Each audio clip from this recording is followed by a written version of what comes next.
Yeah, this is. I wore a hat in public today. Wow. Nice. Little straw hat. It was cute. It was cute. Aww. It's cute. Go get it. One of my favorite songs is "I Wear No Pants" by the Poxy Buggards. Poxy buggers? Poxy Buggards, yes. Have a hat. Epoxy Oh, on there it. we go. Oh, it's It is very cool. cute. Oh, look at it. Well, since we're transitioning away from the lack of pants, say hello, Internet. Hello, Hello, everybody. Internet. I was really hoping for wearing pins. No one. I am. Only Lisa. I am also wearing. I mean, I'm in theory wearing pants, but they're yoga pants, so they only half count. I could be naked. You don't know. Right. It's true. I mean, I'm wearing shorts. Am I wearing pins? You'll never know. I can just I know. sign onto your weird bird watching thing and watch you in the reflection of your window. So, real talk Oh no. for the internet. Nice. It's not that bad. It's really Okay. not that bad. I opt to not be on camera because it's so late for me when we start. It's already 11. I kind of have to multitask and do like chores or something so I don't fall asleep. You gotta take your So 3 I- hours now. So yeah, that too. The multiple punches. Yep. I just don't think that either filming a wall or me constantly walking around with my camera would be very good for visuals. It may be very Blair Witch Project. It could make it interesting and run around. Fantastic content. Just I mean, if it's a wall, isn't it just Yvine? Because we can't see her anyway. I guess it's true. I feel that. Wall. You should replace your portrait with a picture of a wall. It'd be great. Mhm. I mean, I feel like the fact that you're not on camera and periodically just pipe in is just perfectly in character. Like, Evie was a disembodied voice. I think what it really needs is one of those like lo-fi loop animations, only instead of like the girl studying with the cat, it's like a tavern like scene with an empty chair. And it's like, no, Evine's in there. But, Yeah. And speaking of which, I asked Siri this week what I should be for Halloween, and it said, "Have you tried to be a disembodied voice?" Hey. Weekly. Yes, Wow. It's like, well, yeah, Any see right actual there. ideas. yeah. Like, well, I mean, that wouldn't be a difference then. Thanks for calling me out, Siri. Yeah. Now, I feel Evie will eventually reach a level of power where she will just be a disembodied voice. Yep. And it will be like, oh yeah, no, I transcended my body like years ago. I am one with the ether now. That's right. Yet I am here. Fergus Zero, Bodies are so last century. That's right. All right. Well, good time as any to get right back into it. Oh, I looked at my notes and I wrote down goals for us. So if it helps, I can read those. Scribe, you take it away. Okay. While she's flipping. Oh no, go ahead. Goals. 1.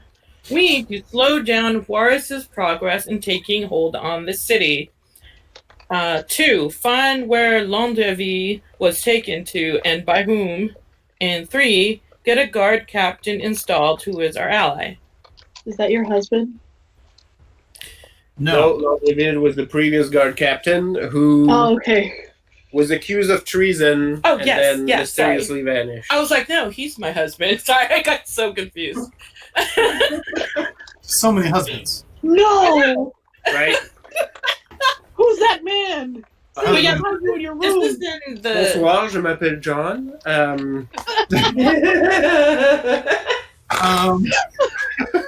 like the at the end. It's like, Right? I'm pretty sure I'm her husband. these are supposed to be what we're supposed to do before we go off to figure out what happened to my husband. 'Cause Gotcha. We're trying pretty sure. to figure this out in a week or so, or a few days, I think, is the plan. Yeah, no, it'll be fine. We're gonna put Jose in as the new guard captain, and we're gonna murder a bunch of Prophet Sword, and we'll be done. Bang, bang, bang. It's gonna be great. Which Jose? Yeah. That's the beauty of it. Jose's the guard captain. Which one is Right. it? Who knows? All the Jose's. They're Maybe all all of guard them. captain. You know, if I could get a bunch of Jose's on the guard, and then it's Right. like, oh, you report to Jose. Wait, which Jose? Ah, Right. Jose Mendez. Come on. Jose. Get with it. You should know the answer by that, or you're not really in the guard. Right. Like, which Jose? Oh, you're not a real Jose, are you? Right. Yep. I don't know. The captain is real weird. Like, he always has different voices. I think one time I gave my report to a dog. I don't know. Dog's probably smarter than all you combined. The guard captain was a very good boy. Like, I gave him belly stitches, and I'm pretty sure I got a good review that time. Very dashing in his uniform. I love it. Oh no. Other than that, wait. What I week guess is it? Make sure you take treats for the What week is it? But anyway, like most good of this. figure. Sorry. No, it's cool. Most of this episode was spent talking about the thing that was going on with my husband, who's basically been captured by some jerks, and then going to the Restaurante Salazar and talking to people there, Right? and introducing the crew of the La Baleine Blanche to the people there, and they had a big party, and that's it. Matters of persons and state were discussed. Yeah, but mostly people drank a lot. Yeah. Yeah. I've got the scent of some shitty cologne. I forgot why I'd written this note until Sally mentioned the name of the boat, and now I remember why I wrote, yeah, it's the white bitch. White bitch. You know, That could be a lot of people in this game. That's why I was captain. confused. the captain would own up to that name. Are you referring to the ship or the captain? Yes. Yes. The answer is correct. So yeah, so we ate, and even Jimena had to put in work to keep Yeah. the staff busy. It was glorious. But now we're on our way to go talk to the boss lady, right? Yep. Yes. Oh, I forgot to mention that part. But yes. That's correct. So stop number 3 now since you dropped off the boat. First was Marilena's shop. Yeah, we got the letter, and then I was like, oh no, and The ristorante was next. I did some and weird now- fate shit to figure out where my husband was.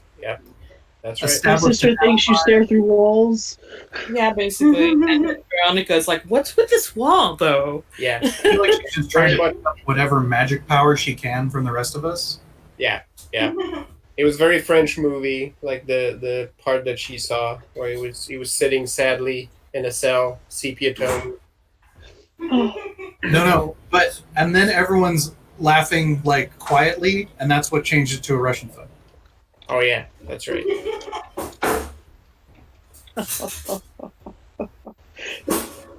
It is funny. Why are they laughing? Because life is pain. Okay. Right? Because they gave up. We're all going to die. That's my- I'm going to die, you're going to die, we might as well have fun dying. I could tell that you laughed in Russian there. That was pretty impressive. Right? So Latin this- and Russian. Yep. Subtitles. Yep. Yeah. That's the next step, is getting the laughs in Russian brackets. Oh my god. Instant derailment again, but JC and I watched Brave again recently, and she This keeps was watching great. subtitles on, and yeah, she just looked at me after 20 minutes, was like, oh, it's a real word. Yep. Yes. It is. Surprise, surprise, I ended up on Scottish TikTok. So I'm brushing up on my Gaelic. So I do love garlic. So as So we established an alibi at Restaurante de Salazar. That might not be the correct name, but I would say it's close enough for Tony. Close It's enough. close enough. And so we slip out the back, taking a circuitous route to the back of our mistress's estate. Yeah. Which As you is also exit the back of the restaurant, a very, very familiar hobo sitting by a pile of garbage gives you a salute. He's wearing he's still dressed in his shitty outfit, but he's wearing a very nice hat. Like that hat is like brand new, and he sort of salutes as you pass by. He looks drunk as a skunk. So it's like alternate history or alternate universe J. I sort of slow and take the opportunity to go, hey, if you ever get bored, you should head up to Ison. There's a real fucking party. All right, have a good night, man. He laughs very uproariously and raises a flask that contains a very dubious liquid. Oh, it's dubious whether or not it would pee the fuck out. Yep. That's the stuff. Yeah, so you take the back roads, again taking note of the more somber tone of the city, especially as you start to leave the dock area. It's more pervasive. Jimena, That Doc Ruckus. Jimena especially, you feel the city has gotten more pious, but not the kind that you like. The kind that you very decidedly dislike. Not like. And it's not, you don't feel it's like fervor, like the usual Castilian way of getting into things with both feet and with passion. It's more subdued and decidedly sort of fearful. No one likes it. But yeah, you make your way through the back roads to Salvador's estate. At your approach, you notice that some of the folks on the ground at the manor make they're working. You actually notice that one of them has seen you, and they're sort of preparing your approach while looking like they're busy doing something else. You're basically getting ushered in, and you get led to the very familiar door at the end of the staircase and land in sort of the side war room, where one very flustered looking attendant immediately jumps to his feet. It's pretty clear in the boy's face. He's probably not older than 14 or 15, dressed in proper livery, but it's pretty clear he was not expecting anybody to come through that door, and immediately springs to his feet and sort of takes a proper bow and immediately just exits the room at a rush to go tell somebody that there are guests. No one expects the crazy coterie. That's right. They must have heard whispers by now that we're back. It takes about 5 minutes before the side double doors open, with 3 more house servants carrying trays of various delectables. Oh, we just I know. Damn it, But- I just ate. Assumptions are never made. And various beverages are also laid out. I look over at Jimena expectantly. Yeah, including tea. And I would like an after-dinner coffee. Sorry, that voice is not the correct voice. But Yeah, no, Well, she apparently needs a copy of that voice right now. right. Jimena, but yeah, she has a very serious look on her face that none of you are used to seeing. And she's munching, but she's munching like angrily. Ooh. Not even necessarily angrily, but like you can see that her mood has changed greatly. There is no joy in this snack. No, there is no joy in this snack Joy whatsoever. in snack. Oh my No, goodness. no. This is business. This is business snacking. Yeah. Yeah, no. It's strictly She's actually utilitarian. she's stress eating. And you've never actually seen her do that before, because usually she just eats because she likes to, but now she's eating because she feels feelings. Right? So Oh no, the worst eating. Yeah. Funny. A couple bottle of wines are dropped. A decanter of what looks to be brandy, maybe. And there's also tea and what looks like a carafe of New World coffee. Somebody Um, heard my raspy voice. So fancy. yeah. The Oh, attendants yes. quickly bow and step out of the room. It takes a few minutes and the doors open again. This time opened by the familiar form of Luna Maria and followed by Madame Salvadora herself wearing what you're accustomed to see her in as far as evening wear, which is very unapologetically Kemet in black and gold. Her hair is down. She's repping the birthplace in a way that she does a lot more subtly when she's out in public. But she sort of glides into the room, and whoever is closest to the door will immediately get grabbed. And she seems overjoyed at the sight of this motley crew. Yeah, I'm usually not. I'm not usually at the front. I gotta be in the middle because I'm squishy. Oh yeah. Jen usually hangs out on the edges because she doesn't want to sit on the nice chairs. Right? Brethel does big arms and says something about seeing the moon and the North Star after a long cloudy night, and just Aw. You get a good long hug, like the kind that a bro would give you and whisper in your ear, "We gotta hang out more, man." Right?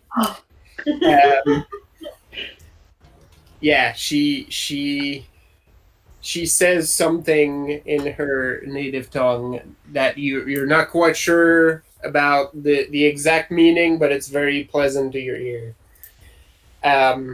And she does the round. She goes through everybody. She grabs Ricardo and pulls him into a hug too. She pulls him back a second and looks at him. And she's sort of looking at him like real closely, and then a sort of faint smile sort of comes out of her mouth, and she's like, just moves along, does not say anything. Always a lady. Thank goodness it's not contagious. But yeah, all of you get this in turn. You get warm words of welcome. Introduce Veronica. Oh yeah. Tell Veronica she's the reason why you can stand here today. She sort of approaches Veronica and like gets close to one knee as she leans over. Like you see Luna Maria like about to step forward, but she does not get involved. Like she sort of pulls back and lets this happen. And she gives a hug to Veronica and just says, "It's glad to see you in the waking world, child. You always have a place here, same as your sister and the rest of your family." She indicates a chair, and she sort of looks and said, "I apologize. I haven't asked if you've eaten, but it matters a little. Feel free to partake." She sort of takes her usual post by the big table, but does not sit. Sort of stands and straight by the table corner. Luna Maria takes a post just one step behind. And she sort of looks at all of you in turn and says, "So I have word that the trip was successful?" You have the proof? She sort of sighs, like, a happy sigh again, and sort of looks at Veronica and is like, "Look at you, so vibrant." Veronica does her best. I am polite, and she puts on her best face to Ricardo's amusement, because he did spend some time with her, so he's amused at the restraint. Oh, she's a smart girl. She knows. Yeah. And then she sort of looks and steps towards the table and starts slowly pouring herself a cup of tea. It looks very dark. And sort of picks up a cup and then steps back and says, "So, tell me everything. I'm sure your return home is not all that it's cracked up to be." Should we start at the beginning of the day? I returned to my store, business was great, but I also received a letter from, well, I suppose a group of people who took my husband. She very Cracks his daintily knuckles. rises the cup to her mouth. No surprise on her features as she says, "So I'm told. Yes. You're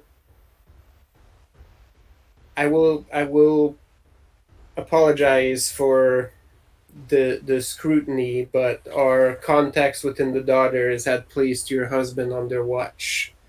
No, it makes sense. And The last I could sense, he was on a boat. that would make sense. I believe that boat may be traveling in this direction, though I am fairly certain the end destination will not be San Felipe." There would be no reason for it to be. I am supposed to go, I suppose, back. Well, the letter said back home, Yes, well, which is. I am not going to do that if I can avoid it. no, please do not. Not only because I care about you, child, but also because every chance we have to take something away from the merchant princes, we absolutely will. Yes, but I think at least for now, he's en route. We can handle some other business around here. In the meantime, Your husband will be making its way to you. Yes. Yes, on that note, sort of, we fascinatingly have resources outside of your network that once we have a bead on where he will be landing, we can take great advantage of that. Oh, fantastic. So resourceful, and I don't even have to get involved personally. This is all working out splendidly.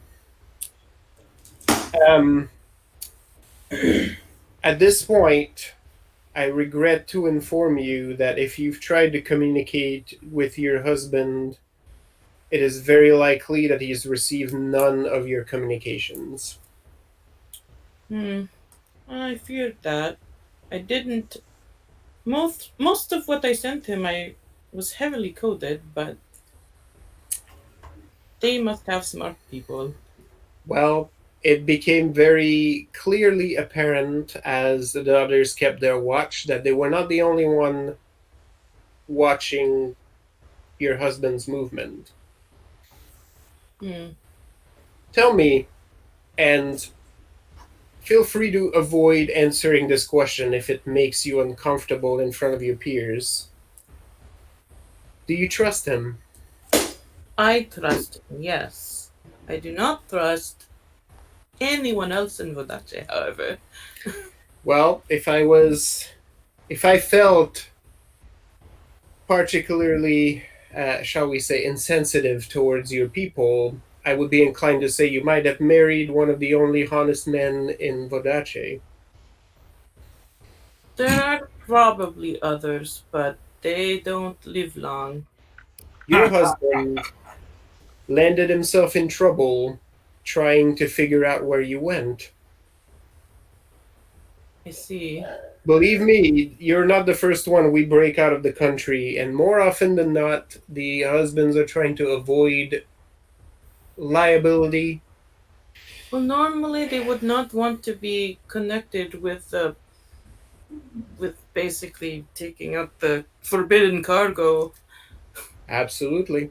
And many times we've had to offer recompense to husbands who felt they had been slighted, so they would not blow these things out of proportions. Many, many disgraceful conversations. I will spare you the details. But it seems your husband went sleuthing in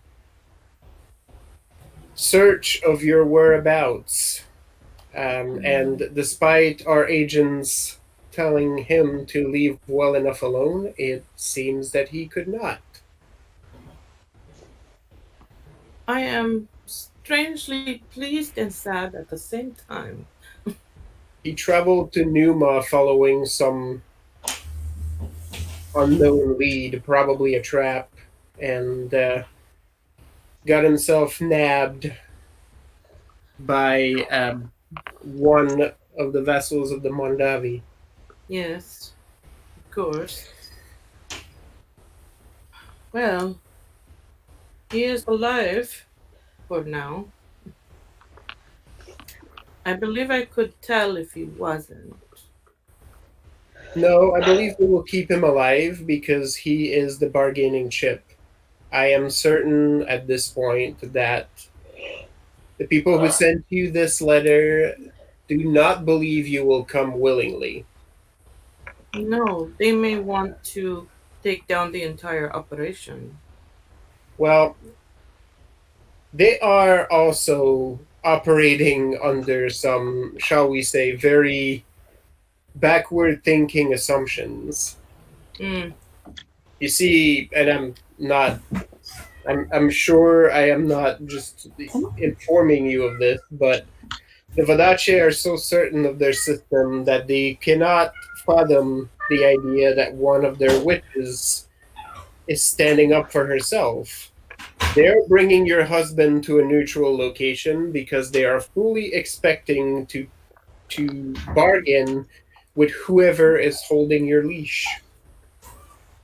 oh. Have they figured Well- out what that is yet? Not I quite, mean- but they have ideas.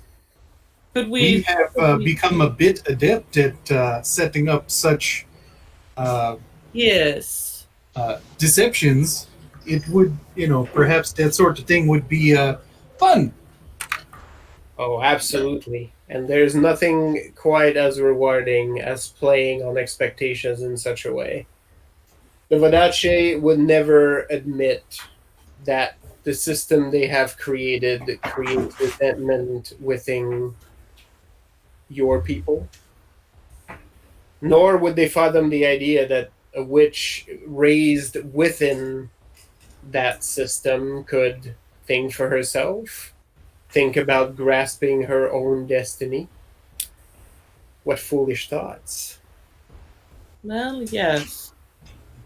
If you play the game, you can have a very comfortable life. Not a free one, but a comfortable one. But their assumptions, child, is your strength. You can absolutely play on that. Believe me, This is how I raised this company in a mere few decades because nobody thought the foreign wife of a prominent merchant would do anything but drive his company to the ground. Yes. I can see that. Well, I'm sure we can come up with something interesting as to who has my leash, so to speak.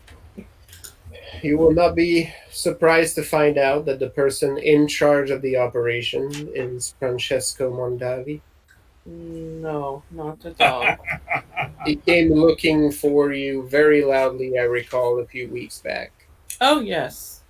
He made such a stink, so much noise. Well, now they believe they have the upper hand.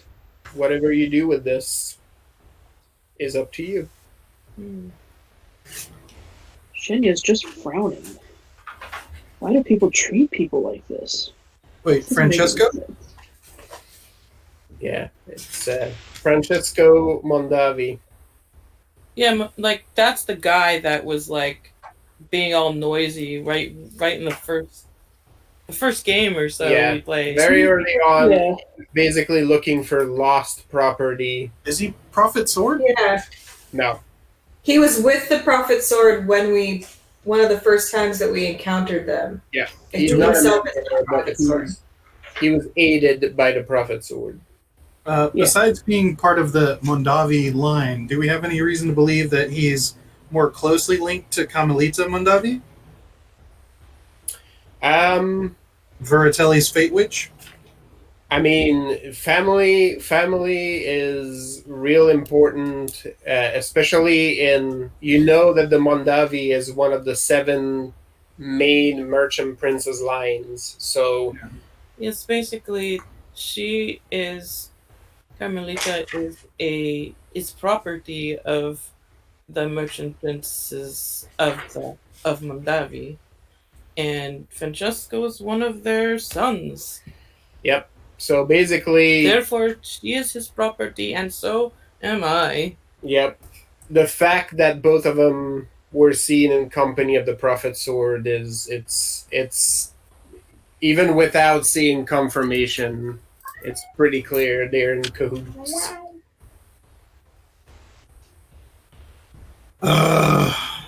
Marilena, Oh, go ahead. Marilena, there's a fairly good chance he might be Carmelita's husband. Francesco? Haha. Alright. Because, you know, That seems to track. Stregas are not out on loan by themselves. Nope. Rethel grumbles and whips around and goes, like, so what do we think about maybe just, having a few of these select individuals suddenly disappear? Like, we're a pretty effective crew here, and we have ways of making bodies disappear. Like, I mean, that's how I'd like to settle it, but I feel like that might not be the best way to do it. You mean take out the people that took him? Oh, just all of our frustrating people. Like, there seems to be some nice singular names attached to the people that we really have problems with. And now that we're in town, maybe we just visit them all. The munching intensifies. The munching intensifies. I love The it. munching intensifies. Mene agrees. Yeah, it's like, you're like, what is that bastard Prophet Sword bitch shoves. Salvadora is sipping her tea and says, well, individual members of the Mondavi probably won't raise too many ripples if they do not return home. That said, I have no way of knowing how far the operation reaches and what the Mondavi's plans are with San Felipe. I know the merchant princes are always trying to break into this market. Besides the fact, since they have a witch on their side, nothing is going to be straightforward there. Of course, we have one too.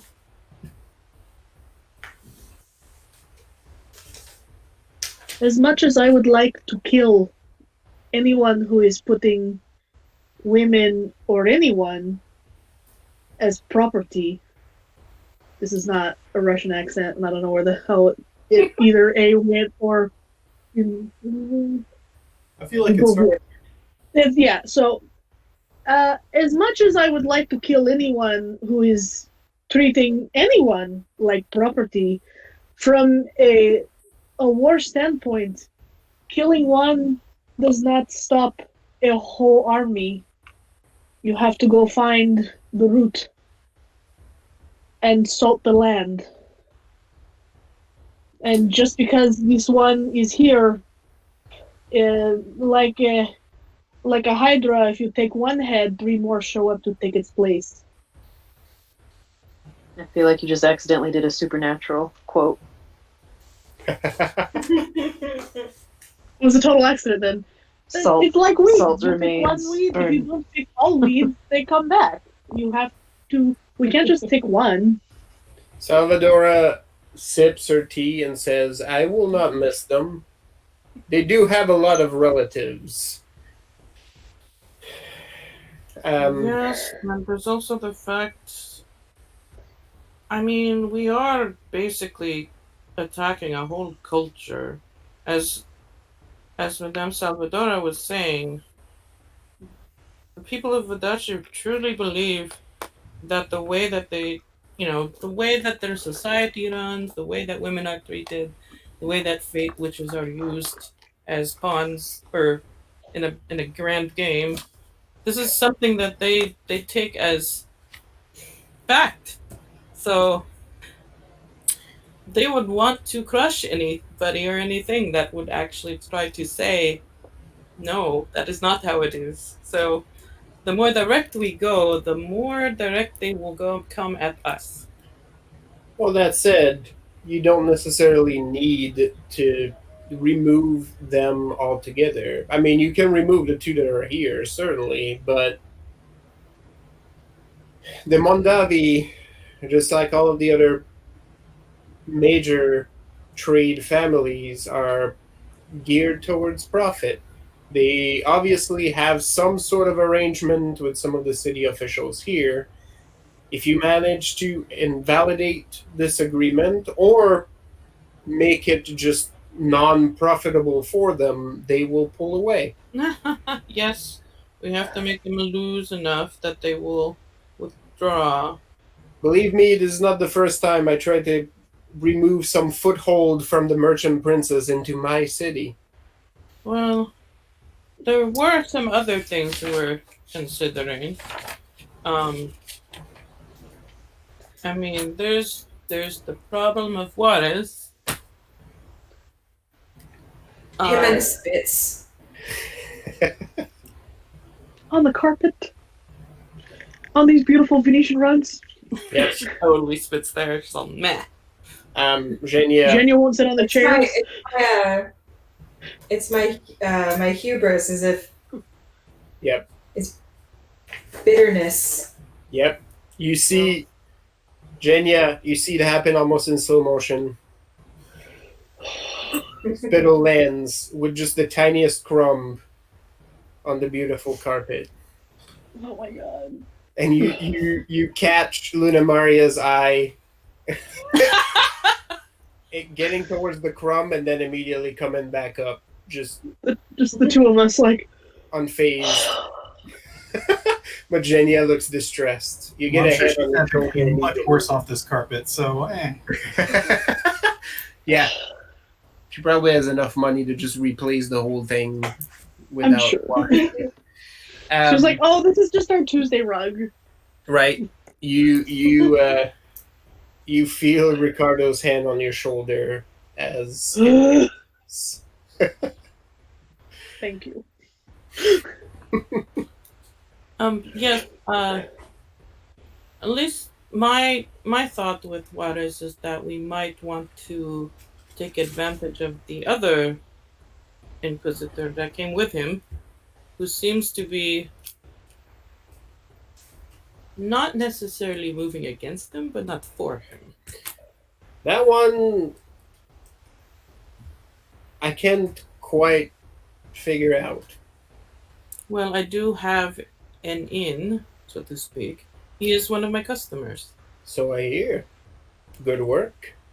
See, I Well, knew that my investment would be more than well Technically, placed. it was all the others that did it. I was indisposed, somewhere in Iceland at the time, I believe. And you didn't give them that direction? Well, I did tell them to be friendly with the Inquisitors. Glad we understand each other. Yes, that one has sort of a reputation everywhere he goes to be sort of a black sheep. He's not very well liked amongst other Inquisitors. It does make Ndavi or Nzabi? Mazabi. Oh. Something about him tells me that he's actually an okay one. Do we have anything to purport that? There's or- no such thing. There it is. Well, I'm willing to explore what is going on with this person since I already have a reason to see him. That would be my contribution, but I am sure we can have multiple irons in the fire. I mean, isn't that how your crew operates on any given day? Yes. By necessity, not by choice. I hear you. Well, But yes, Juarez's rise has been too quick. He has been a busy man while we were away. Well, he has been busy, yes, but again, his rise has been too quick. it's because he has to help. Very likely. That's why that's why I'd like to just start chopping Hydra heads, but, Well, that Well, which one would you take first? Just go for Juarez and we just chop it off? See I what happens mean, there? show me a map, whichever building's closest. I'll just start there and work my way around. I'm sure Jimena would be up for the entire excursion. Crumbs everywhere. Pray of crumbs. Crumb Just cloud. holding Ricardo's hand to be like ground center. It's okay. Whoosah.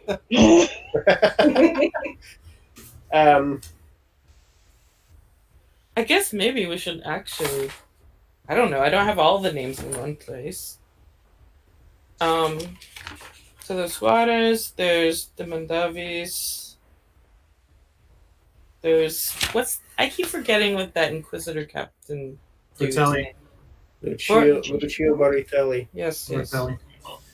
Rethel's like, I have a running checklist. Oh, sorry. I have a running Very checklist. neatly lined up with Juarez at this point. So at least them. Just My sort of fear- Sorry? My fear is that many of the people are under Juarez's hold right now. Before you fully take him out, you have to break that piece. Under his hold, as in they support him? Or he Yeah. is holding them? So they are like what we noticed in the past day or so. People are nervous, afraid. They are afraid. That is what these inquisitors are like. They prey on the fear and then become the solution for them. Unfortunately, Grinning quietly. unfortunately, they're used to inquisitors who have absolutely no subtlety and wield fear as an overt weapon. Juarez is a talented public orator, and what he says has a ring of truth to it. In many ways, he's telling the people what they want to hear. He's providing them with a strong arm of the church that is not overtly oppressive and tells them just the right lies to have them go on with their lives in all impunity.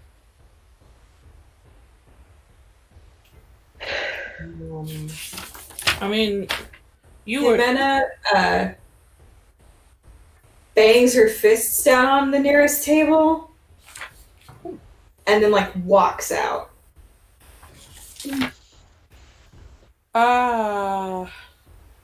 Then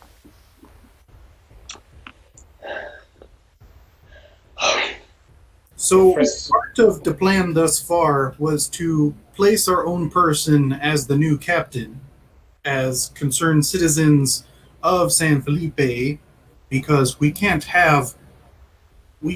not have a guard captain. That's ridiculous. And then we also have a convincing orator in our company, two of them actually. And I think with a few days' work, the two of us can help change that public opinion, as well as the work our noble guard captain will put in.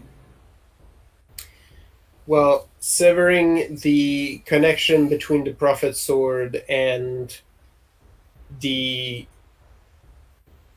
guards under Governor Perez would help greatly. I think that's a fantastic first step.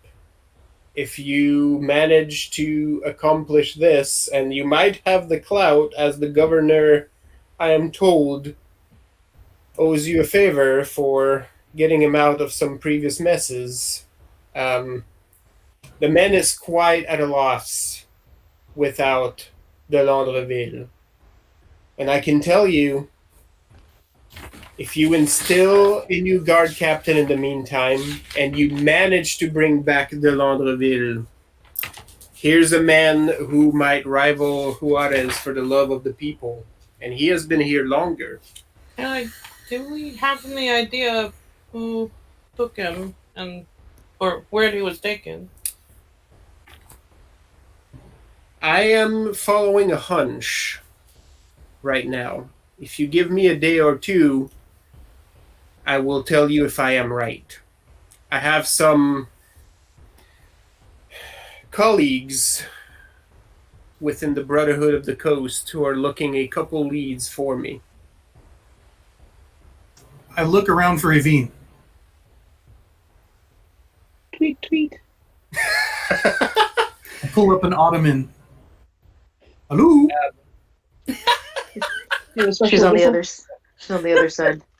Hello. I go, what do you say, knight? 3 days enough to totally shame a prophet sword cardinal? I think so. Ah! I can do it too. I'm looking at the door where Jimena left. Those of you looking around the room, Luna Murray is gone. Ooh.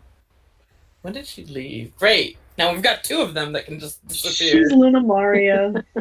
Would I have She noticed flickers when in she and out left? of existence. Yeah. Now you should totally give Evine a chance to see where she went. Like the only person. Yeah, you can try She to roll. flickers through moonbeams. She probably goes into the same shadow that that Evine and like Fergus are in somewhere. Yep. Um, Unruffled. Jimena, I assume wits plus Where do notice. you head after you leave the room? Hmm? Him- Where did you go after you left the room? Did you just go outside? Yeah, basically. She goes outside and she's just kind of sitting and she lights a little. She's basically like Gareth or Jarething with a little flame. And once again muttering to herself and like kind of crying, but not really. Like Like anger manly crying. fear. her eyes are watering, but she's not like sobbing or anything. Like she is just very, very intent on sitting there with her little fire. Evine, how many raises on that roll? Wits plus notice, I assume, yeah? Yep. That would be 7. 7. Yep. Double digits. Come on. Yeah, you caught a hint of it. Not magic, not just very, very practice. With your training, like this is what you basically call like social stealth. There's a joke amongst Knight that this is basically how you leave a party without your host knowing when you're bored. Oh, because they're like You just more disappear. concentrated on other things. Basically, when the attention is focused away, you make yourself just non-prominent and slip away, right? Do they call it an Inish goodbye because there's an Irish goodbye? That's the same Basically. shit. I thought of that too. My East Coast buddies, the Irish goodbye. I went to the bathroom at this party and never came back. Yeah. Yep. It's like, wait, when did he leave? Oh, I don't know. He just isn't here anymore. Yep. The East Coast, some folks also call it Murphin it. So your mileage may vary. Jimena, you get startled in your reverie as you hear a very soft voice saying, I hate them too, you know. Luna Maria is actually leaning close to where you're sitting with a knife in her hand, sort of not looking at you, but she's sort of leaning against the railing, and she says that but doesn't follow it with anything.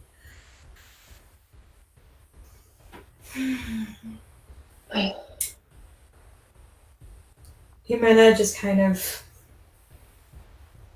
she like looks over in her direction, but then just looks back to her fire. And it's basically like it's like they took I can't make the accent happen today. So No worries. No worries. It's like they took everything, and like the fire gets bigger, and then she like takes a breath, and it gets smaller again, and she goes back to just kind of juggling it back and forth. She's like, I came here to get away from them, and now they're here. That was my reflex too. I left one life of slavery and they were my welcome committee here. If not for Salvador, I probably would still be in one of their holding cells. She sort of plays absent-mindedly with the knife, and she turns around. You catch a glint of moonlight on her spectacles, and she sort of idly plays with the knife. And she turns and looks at you and says, I think we don't need to talk to each other about what we feel. It's pretty clear. But when you move, tell me. I will aid you. Jimena just kind of looks at her and nods. And goes, juggles it a little bit more, and then kind of puts it out and gets back up. It's like, I guess I should be inside. If you feel ready. Well, they can't plan anything without me anyway. I'm too important. Seriously, we can stop talking. Like, Right? She said, well, I would not go quite that far. You've assembled quite a crew here. I mean, she's getting like praise from Luna Maria. Like, damn, she don't like nothing. I know she even talked, really.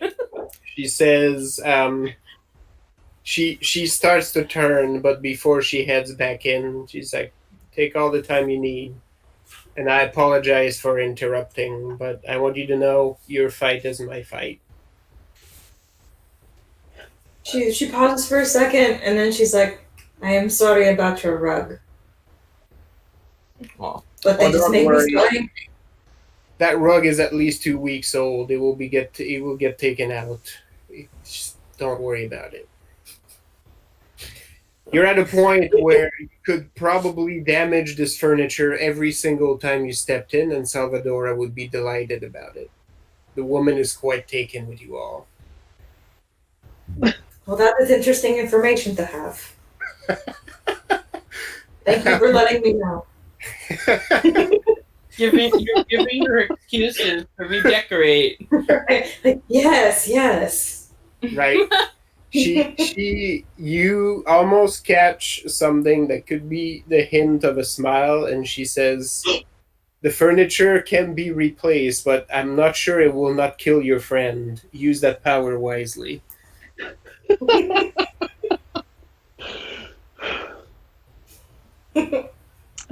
And Jimena kind of laughs Perfect.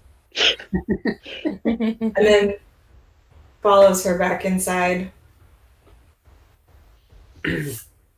The side door to the room opens and Luna Maria enters, like head bowed, and sort of goes back to take her her spot next to Salvadora, who's still sipping her cup of tea, and she sort of gives a side glance and it's like, "How was the night?" And Luna Maria says, "Refreshing," and just leaves it at that.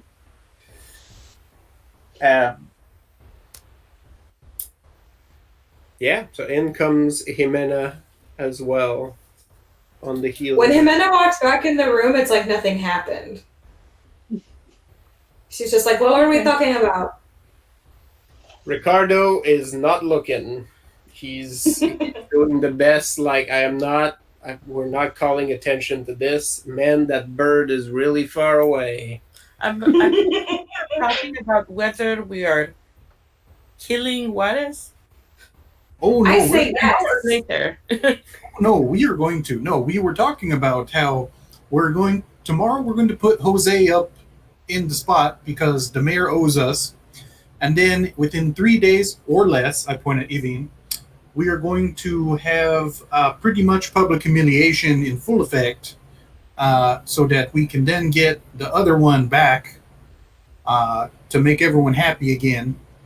And so that way we're well within that 1 week to find, to then go deal with the husband. And I expect there to be lots of killing in between. Jimena like raises her hand. Like, I only have one request. Now so when we get to Juarez, I'm the one that gets to kill him, okay? I was hoping that would be the deal, yes. Okay. And she is beaming. Like, it's almost creepy how smiley she is about the idea of killing this man. They're like, oh, Frankly, I Jimena, need you to do it, or at least have the killing blow. Otherwise, I lose a bunch of guilders. I'm seriously not surprised. I mean, didn't we watch Jimena, like, what did she do to those ones? Like, practically melt their faces off? Yeah, she burned them alive at their house. yeah, she branded one. Yeah, so we're not Yeah. this is on brand for totally on brand. Yeah, Father Simon's body was found with a very unbecoming brand on his face. Yeah, Salvador is just like sipping her tea and just quietly smiling, and she says, "One day, I will push my contacts.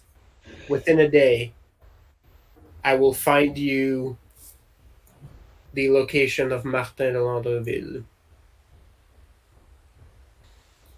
If you return with Landreville, I feel you will have, accompanied with everything you're putting in place, you will have a very good shot at taking away Juarez's hold over the people. At which point, you may very well have San Felipe at your back when you decide to rise against them." Why wait? Okay, so that sounds like then. Right? Why? I was distracted. What happened? The Sasha, cat. The cat. This gets so ridiculous. It sounds really whiny down there. right? She sounded like a French singer-songwriter for a second. What? I just have to say, because I wasn't able to unmute fast enough earlier, nobody made the, on brand, literally joke, Oh, and I no, also needed to say that. No, I absolutely. Oh, fun. Ah. I thought we were skipping it because it was so obvious, but It was so obvious, yes. I'm ashamed. I'm Gotta ashamed. put that out. I'm ashamed at all of you. Then Right. Well, be ashamed with me. I skimmed over that one. I mean, I'm the one who mentioned it. I No. think.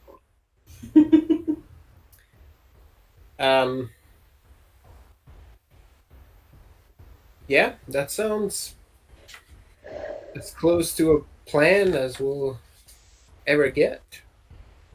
I look over and I'm like, no, that sounds great. Let's head back to the ranch and make sure that I look over at Jenya. That horrible Frenchman has not murdered all of your poor plants. And I look over. Jenny looks a little cowed by that, actually. Oh Like, she looks ashamed. But then I direct to Jimena and I'm like, and maybe get a midnight snack from Marguerite. no, that's not her name. It's Augustina, isn't it? Sure. Yeah, it's Augustina. Yeah. Hey, You say so. Nowhere close, Tony. Whatever. We'll conjure up a People have Marguerite. names. Oh, classic Tony. That's why he just wants to call everyone Jose, because that's easier. Yep. Just That's To be fair, that was Jimena's idea. yeah. This and is I true. love it. That's simplified. Totally embraced. That's the title of my prose side story to this game: Marguerite, comma, wife to the Duke. Damn it. Now it's canon. Right. I love it. You buy the book and it's 250 blank pages. You write the story yourself. Right. The ending just says "fiend." The last page, Yep. and then about the author. Yep. And That's it's right. a little mirror. Yep. One of those like locker mirror just taped in. Yeah. All plastic and Not even. woven. It's one of those the piece of like reflective, like thick reflective paper that's like Yep. badly glued to the back page. Yeah.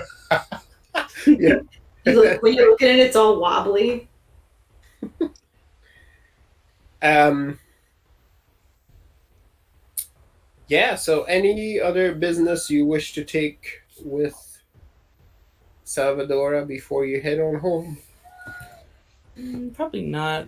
This is late for me. I think I'm probably practically Yeah, falling asleep. it's mid-evening at this point. It's Um, mid-evening, and you have like had dinner twice, I think. Well, I only nibbled this time. I would say Jenny doesn't have like business, but definitely has more like familiarities to pass along because obviously it's Jenya. Absolutely. You can assume those pleasantries are exchanged. If there's less like business, you get asked more questions about your trip as well, and she asks some to Veronica as well.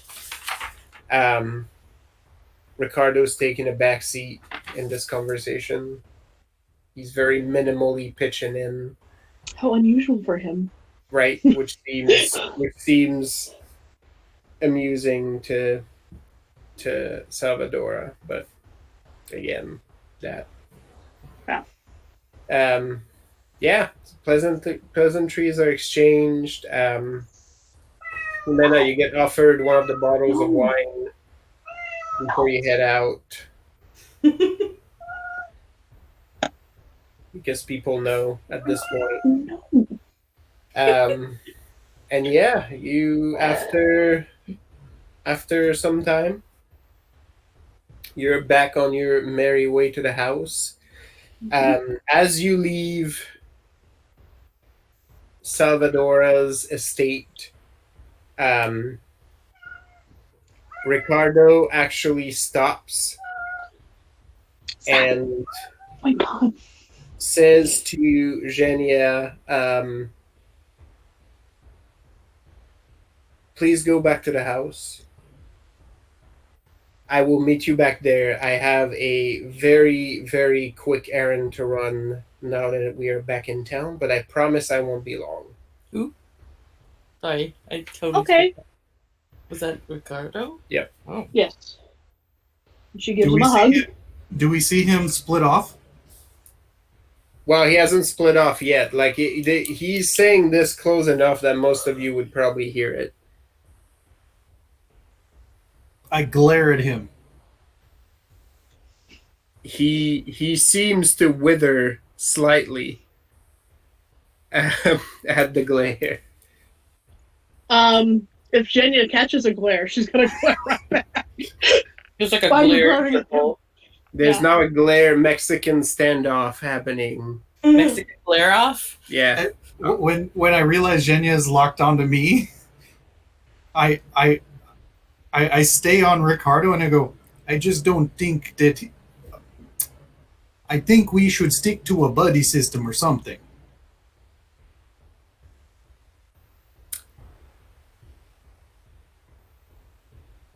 That makes some sense. Would you mind if Veronica tagged along?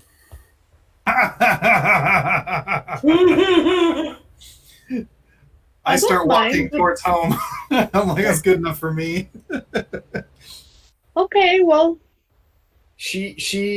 Veronica looks confused for just a second, but then she sort of join the steps family. forward and sort of after her first step looks emboldened at having been chosen for this mission and sort of steps with him, and he reiterates again, I promise I won't be long. Okay. Sorry, she's so ridiculous. Of course, if you say something, I believe you. And she gives them both a hug and kisses on cheeks, and I will see you soon. And turns heel and heads out. And he takes Veronica with him, and they sort of split off in a different way. Okay. Your travels home are pretty much without any notable incident. It's pretty late at this point, and the part of town you're in, there doesn't tend to be that much action after dark, anyways. You make it to the house in pretty good time. You do smell food clearly as you approach the front door. And lo and behold, the table has been set. A meal has been prepped. The table is set in a more fancy fashion than usual, almost like it's a welcoming meal. Aww. Xavier is right at the door, his hat in his hands. When I see Xavier, I stumble like I've been hit, and I look at the others. I go, "Oh no! I owe you 50 guilders. He's not dead from boredom." There is the slightest hint of a laugh as you hear from the door. Very good, sir. Very good. Wait, I did you point at him accusatorily. I go, "You keep losing me money. You do laugh. Stop that." He sort of puts a hand to his heart as he reaches for the door to open it to you all and says, "You know us, sneaky Montaigne, always full of secrets and surprises." I hand on hip over him because I'm a good head and a half or more. I'm like, if I didn't think you could put a dagger into my spleen, I would hug you right now. He sort of gives like a very courteous nod to that. He's like, "The thoughts suffice." And he gestures as he opens the door. I go barreling I feel toward like that was an understated. Please don't touch me. I go barreling toward Augustina to give her a Oh hug. my god! What is your problem? She looks. She's ran like 6 laps around the room and then just launched herself from here over my blanket and to the other side of my bed and then started went. Cannonball Wow. cat. It's the late night cat crazies. Yep. Oh my god! Augustina like wipes her hand on her apron and then she looks at the apron like she's so overjoyed and is looking like she's ready to return the hug. But the best thing is like her hands are filthy and she looks at the distance between you and her, and the best analogy that you have is like somebody bracing for a charge, right? Like she's like, "Do I have time?" And she's like frantically wiping her hand, and then she looks at her apron. No, It's under like- the arms. Yep. No escape. No. Yeah. And the moment her feet leave the ground, she just gives up, and just big old arm wrap around you. I mutter something about one day teaching her how to make some ridiculous dish that's native to the homeland. Turn to Xavier with the letter that I got from my my shop, and I say, "This may be a long shot, but can you tell anything about who sent this? If from the handwriting, anything else, whatever you got. Here's letter." He picks up the letter. Meanwhile, you hear this whole thing happen in the kitchen. Augustina is getting lifted off the ground, and she has like a very cacophonous laugh at that fact. You get an inundation of like, "Welcome back, masters, mistresses. I've missed you so." Xavier is not much of a conversationalist. She's. I bellow with laughter. When Jimena comes in and sees the like fancy spread, she just like runs up and she like gives Augustina a really big hug, and then just grabs a plate and starts. Yep. There we go. That's the Jimena we know. Returns the hug, and then like she yells past everybody at Xavier outside, and she's like, "See, this is the look. This is what I have been missing. Somebody who looks at my food with such passionate abandon." The way you look at your knives.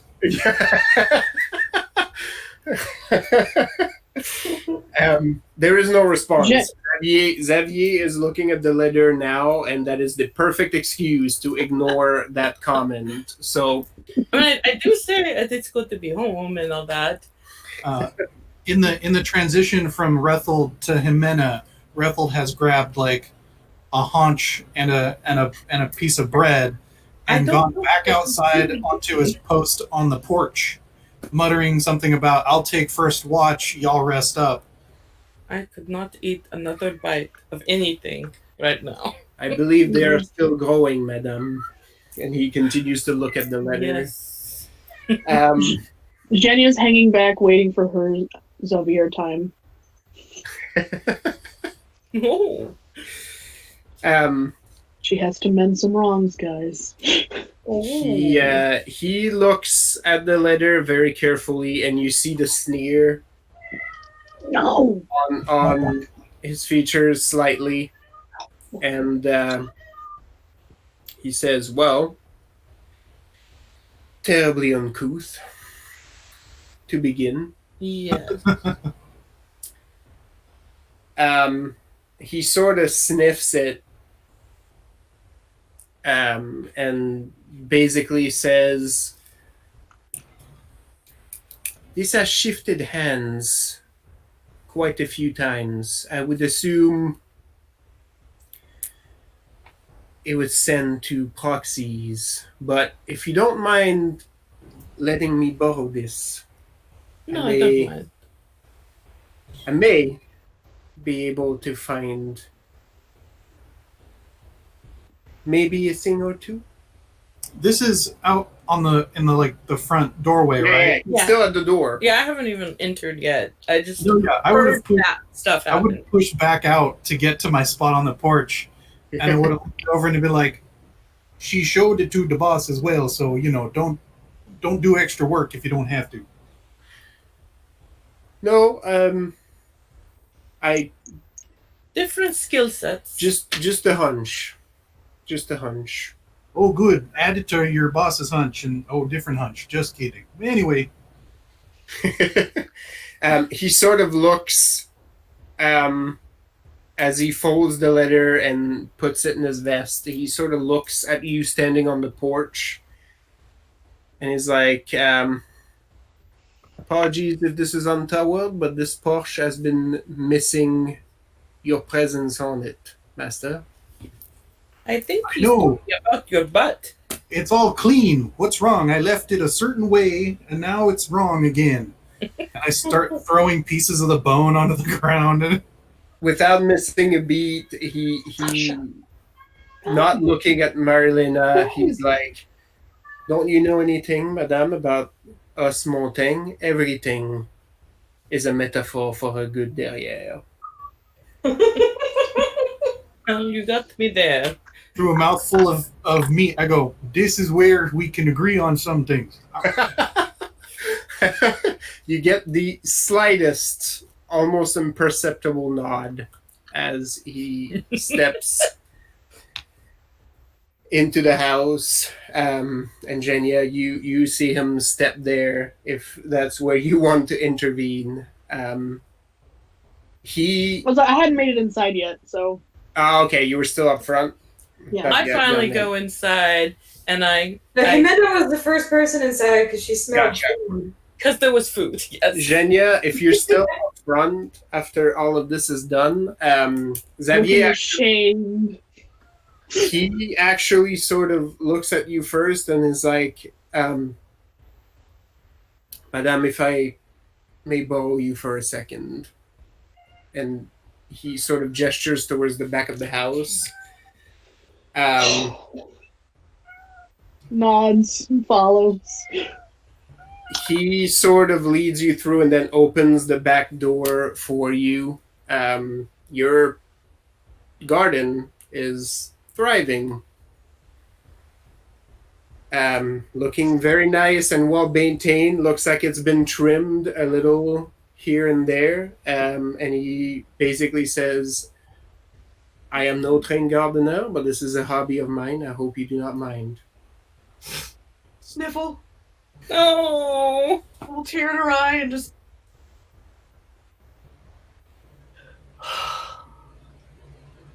I'm sorry.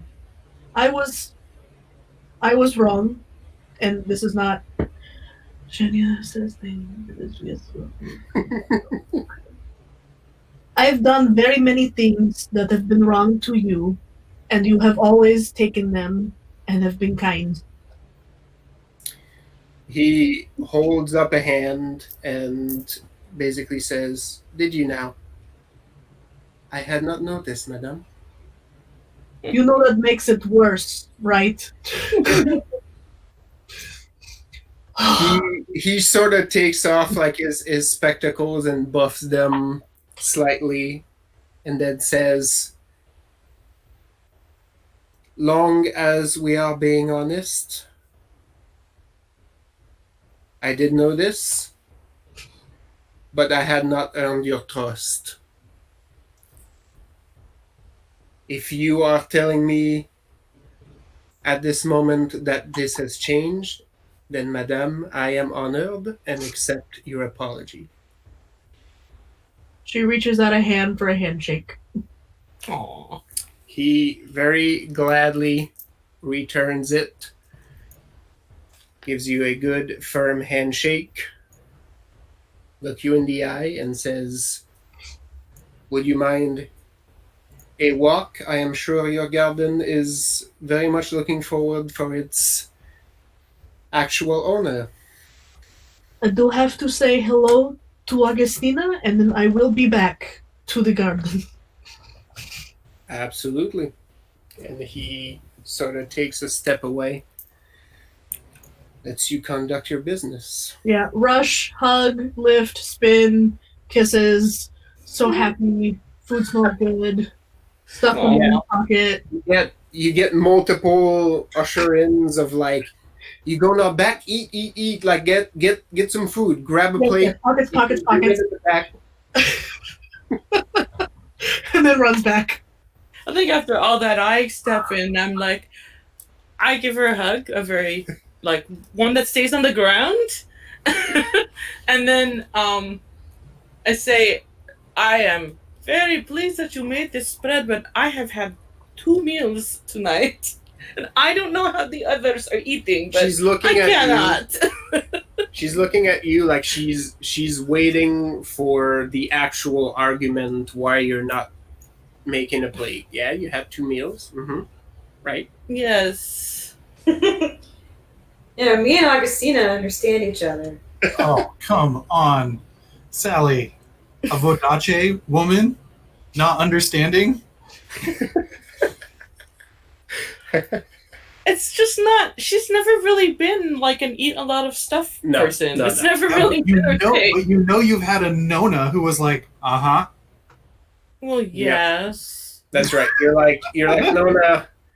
I think I'm level 3 diabetic in this arm right now. I cannot eat any. I'm not sick, but I cannot eat anymore. Well, you have 2 arms. Very well. I sit You down look skinny.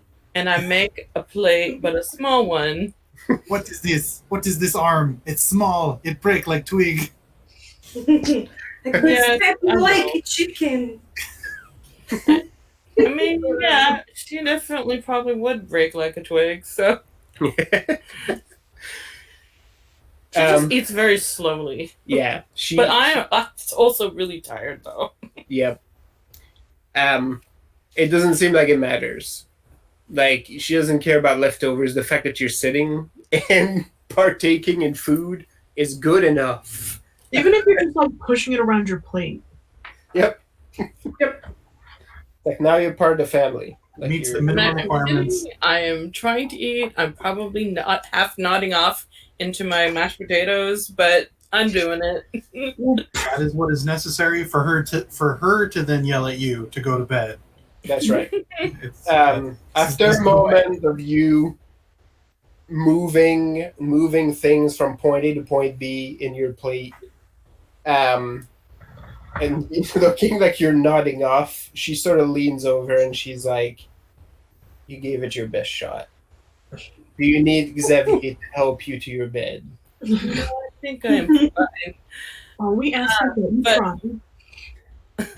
I wouldn't mind having this saved for later.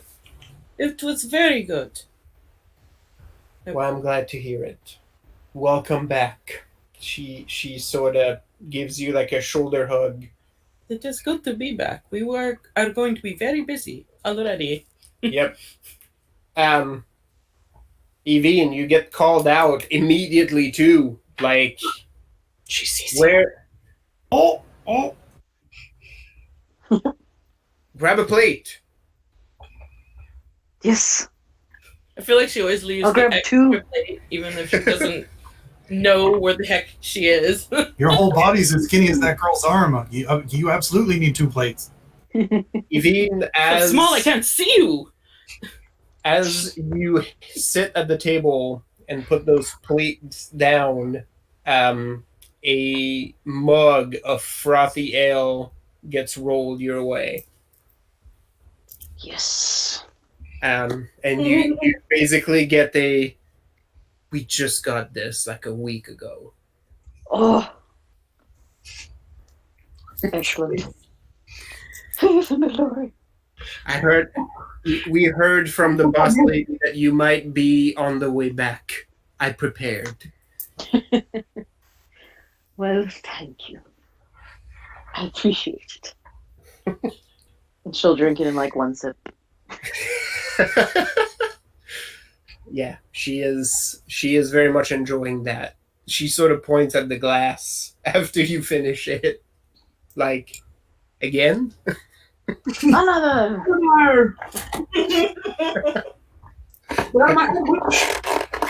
You get that mug refilled as many times as you like.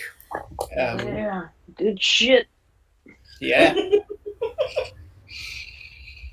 Oh, sorry. Good shite. Good shite. That's right. Gotta be proper. Right. My immersion. Find art the house. My immersion. There you go. You said it correctly. Because this is immersion central, right? No anachronisms here. Yeah, we just do it a little bit wrong because that's how you know. Well, because that's our signature. Yes. Just wrong enough.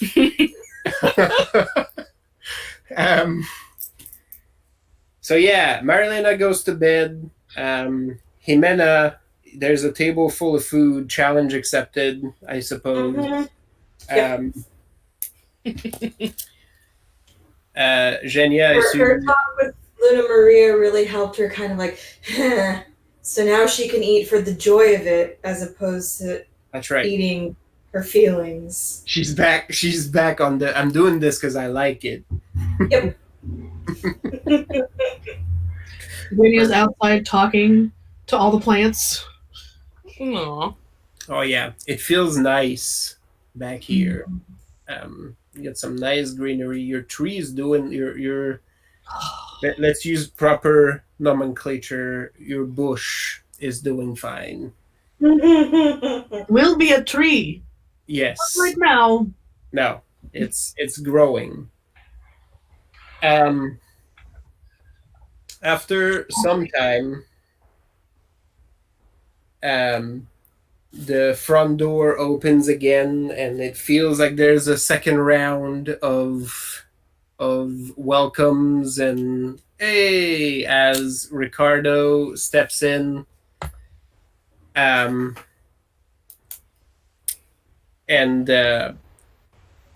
Augustina is like, "Oh, Master Mendez, how late for a visit?" Right? And he looks like a little.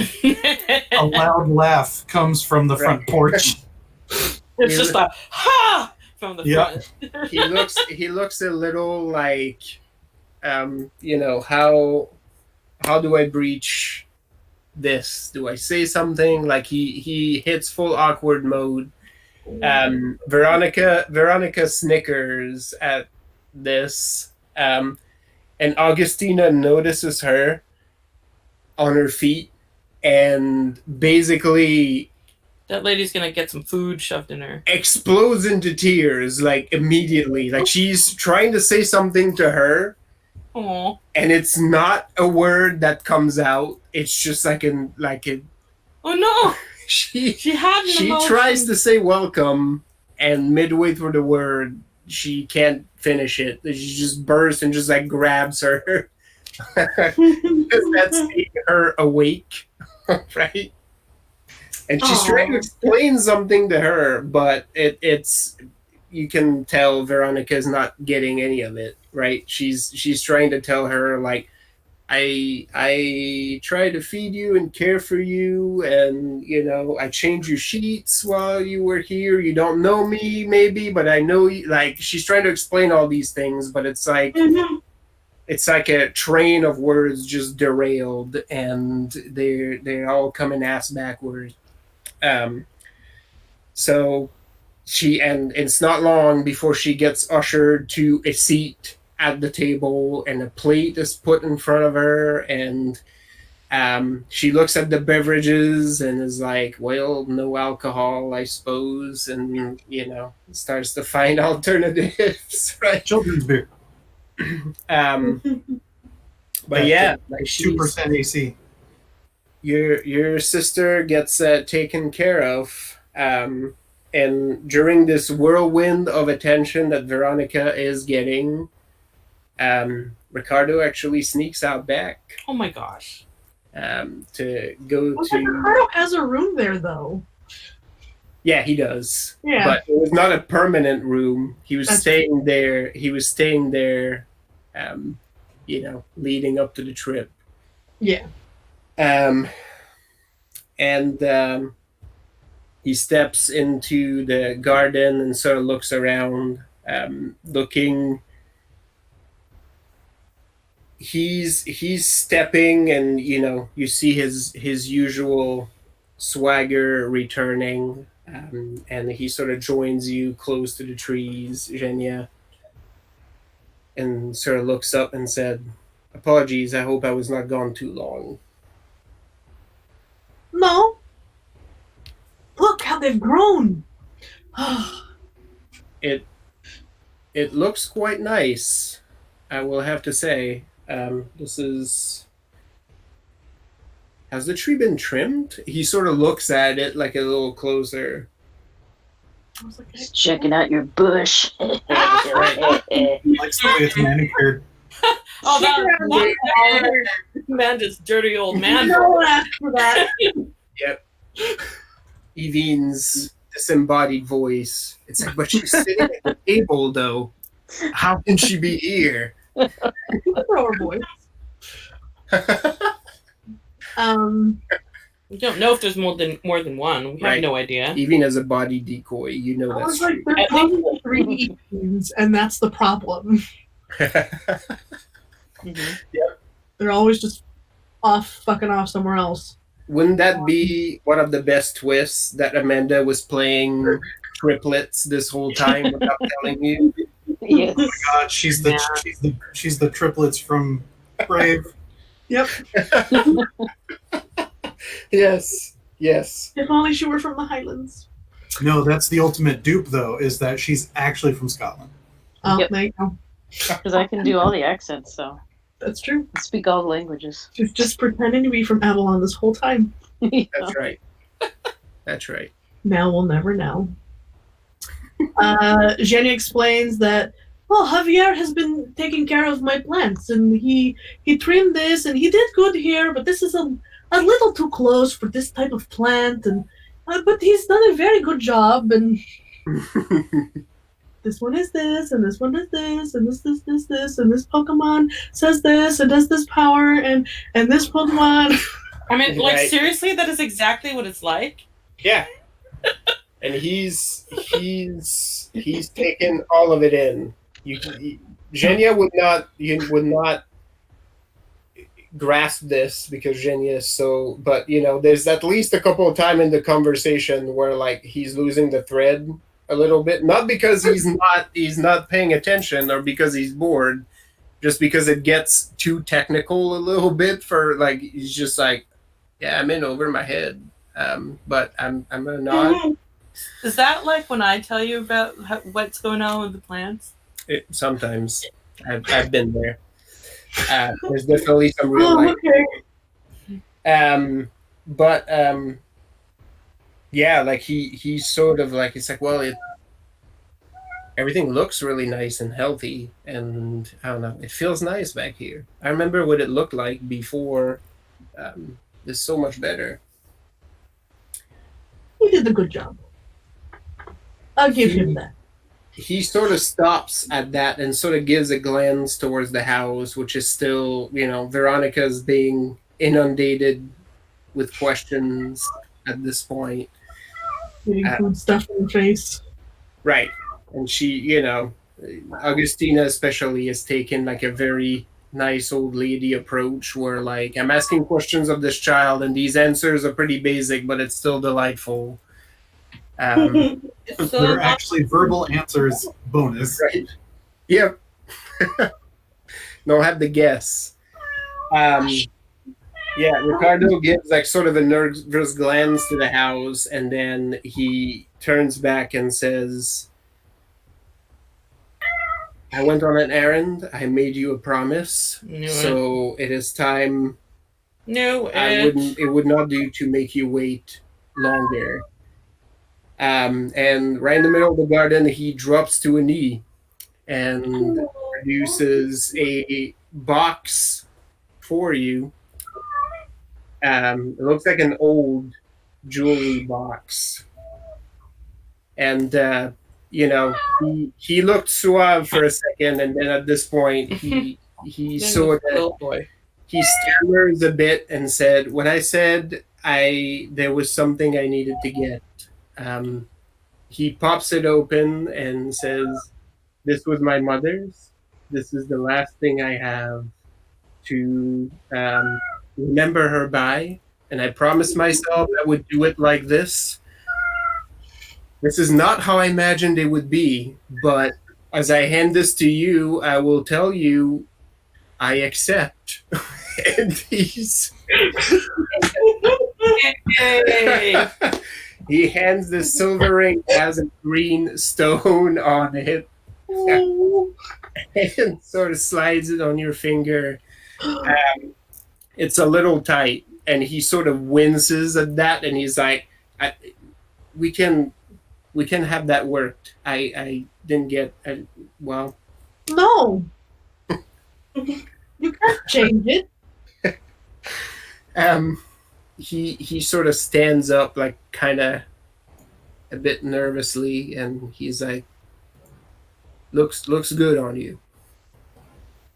I've never worn anything like this before. I will wear it always. He doesn't say anything, but you see the look on his face.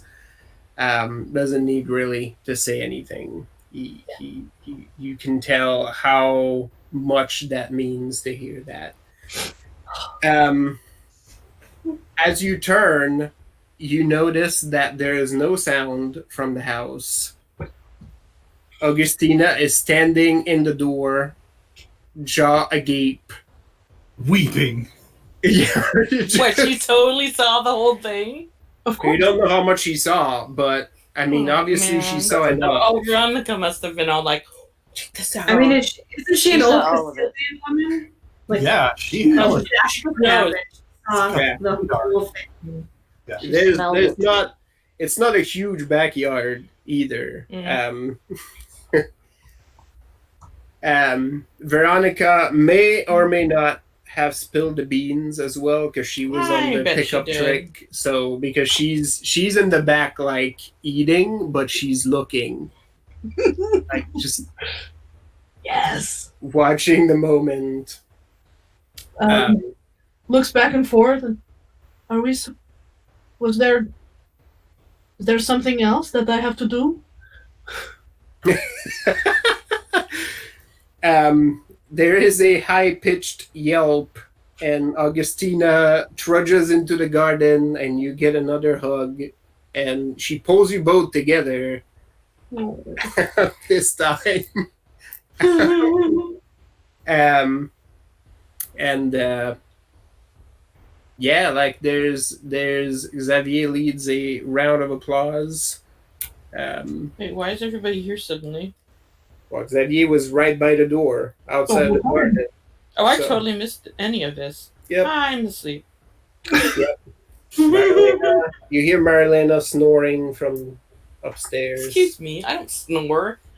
No, I probably do. You hear her rhythmically breathing. Right, Loudly. right. She's like a cartoon. Like you hear like. Damn it. I know someone who does this.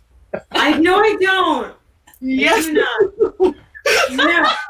I refuse to believe it.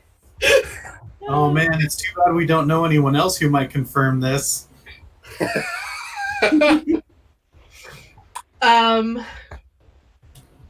Hugging. Jenny's like, okay, did the things that need to happen? Everything's Yes, Ricardo immediately like yes. good. He turns toward Augustina and just to spell it out. He's like, we are engaged, and Augustina's like, I could tell. Just- I saw that. It was me. I was there. But yes, Veronica comes outside to like there's a second wind to all the merriment once again. Augustina's like, well, we already have food, so let me break out more drinks, I guess. Now that we have something to celebrate. I can help with that. Red will only grab 2 items to start with, because you never know when they're going to drop another feast on you. That's right. Jimenez is ready. Round 2. I'm Round always like like when people have like an event, because that means there's gonna be more food. Xavier surreptitiously leans towards Ricardo as Ricardo's stepping inside, and he says, I will await your instructions, Master, as to how living arrangements are to happen. And he sort of steps back, like just leaving him to deal with it as he will. Ricardo takes it with poise, but the tips of his ears turn a little scarlet hue. But yeah, there's drinks, food, and merriment, and a cat randomly. Yep. Someone is hurting She has feelings, guys. for attention. No, absolutely. No, because then I give her attention and she leaves. What she's mad about is the fact that my door is closed. Uh-huh. Yeah. She doesn't like it when the door is closed. Yeah, no. She can't go talk to her boyfriends. I know there's at least 2. I hear them. Wow. Getting around. Mm-hmm. Just extra social.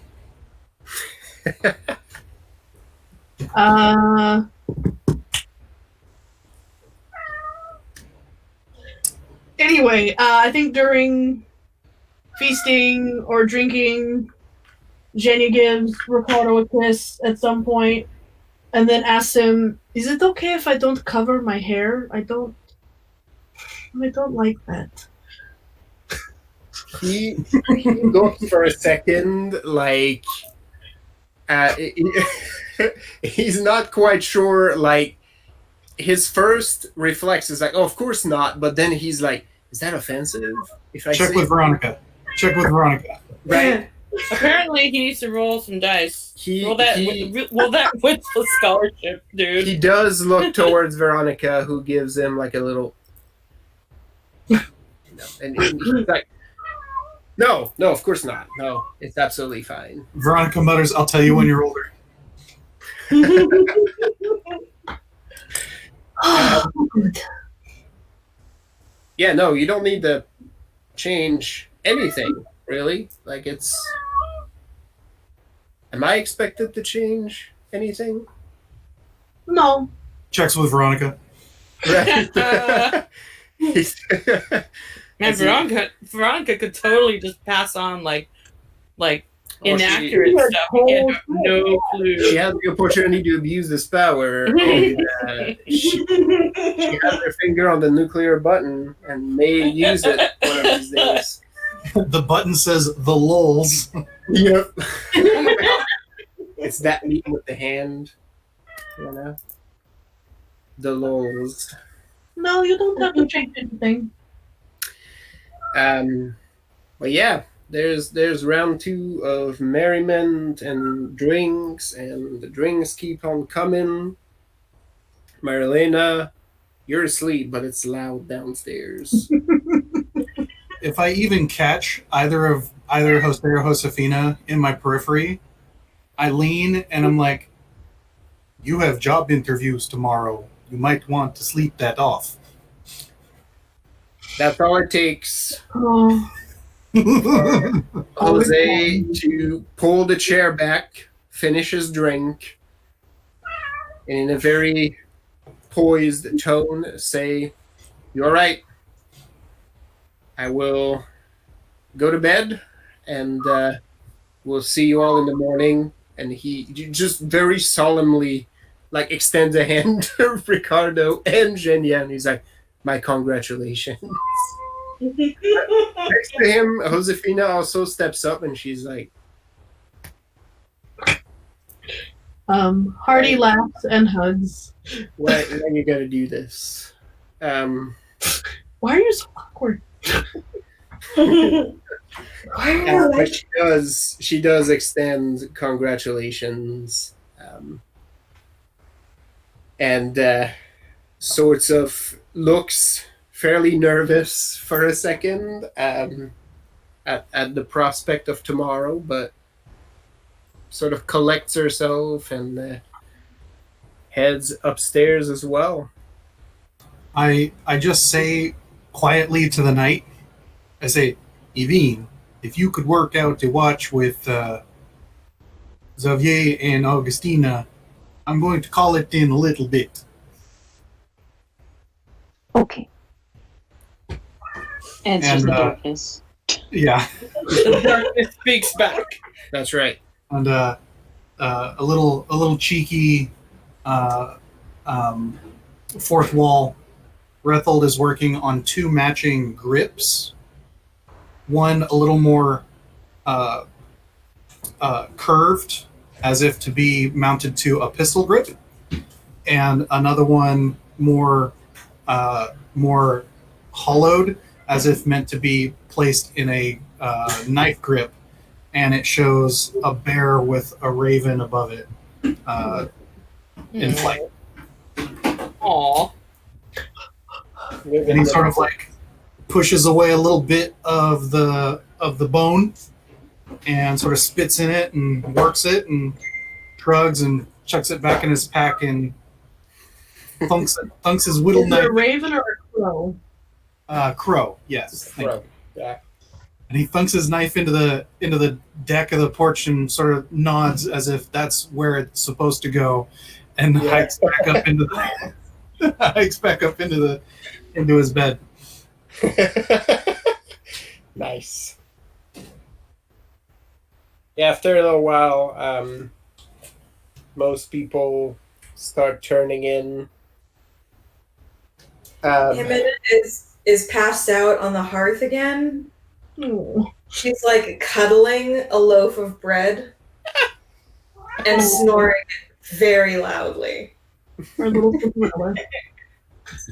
Augustina looks like this is the most heartwarming thing of all time. Oh my gosh! I imagine Josecito is I called up. heard that. Yeah. That's right. You the dog eventually comes and curl up next to Jimena, next to the hearth. Aw. So it's like one happy family: Jimena, a dog, and a loaf of bread. Moving away. Perfect. Don't ever talk to me or my son again. If only a painter was there to capture this moment, this will be a mental piece. I feel shame. Don't ever talk to me or my sourdough ever again. Yes. Would there be sourdough? All right. Any other business you want to take during this night? Nope. I mean, not that I could anyway. Yeah. Here's, Except in my dreams. all right. Madalena wakes up. She has to pee. That's still my life, though. Yeah. Shit, getting Freaking old. tiny bladders. Getting old fucking sucks. It's like 4 a.m. and you're like, well, I guess I gotta do this now. Yep. All right. In the morning, Marlena, Yep. you're up bright and early, as is your wont. Yeah, I am. Um, Gonna like have my breakfast, do the usual morning things. yeah. Well, you don't have work anymore, but you have your little routine. I mean, I don't She's have got that work. She's got them management hours. Yep. She's salaried now. She can show up whenever she wants to. Yeah, come in at 11, lunch at noon, She has Yeah. eat at 2. Take a 2-hour lunch. Yeah. Man. Say, get up to about 3:30 and be like, yeah, I'm going to call it an early day. I Right. still essentially have 2 jobs, though. I mean, that's why I try to do the store stuff in the morning, because the rest of it is like, trying to take over San Felipe or whatever our plan Yeah. is. That's a full-time Oh, job. she's not, Brian. Yep. Yeah. So you have breakfast ready for you.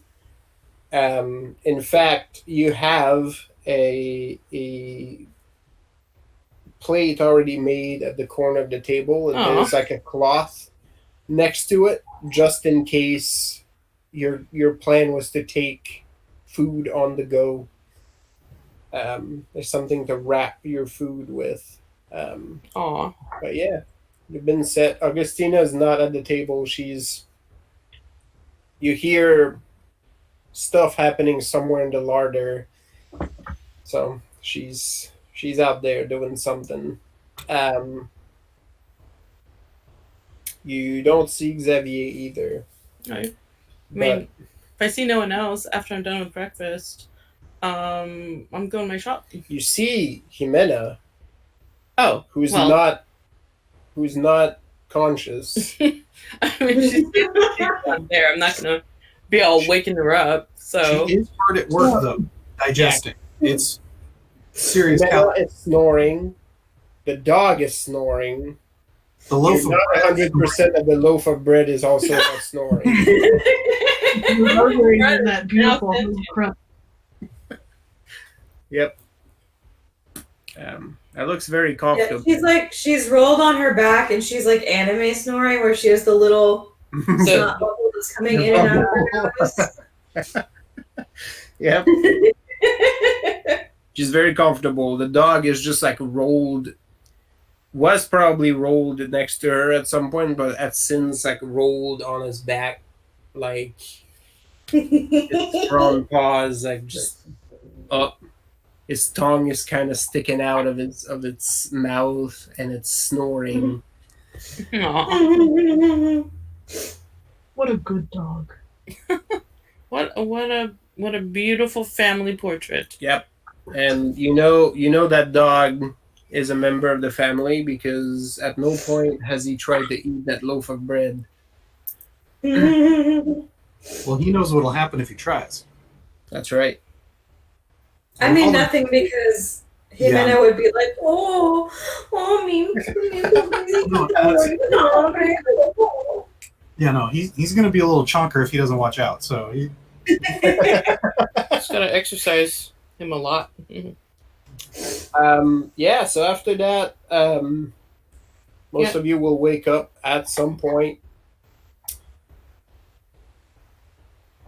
I wanted to at the shop try to.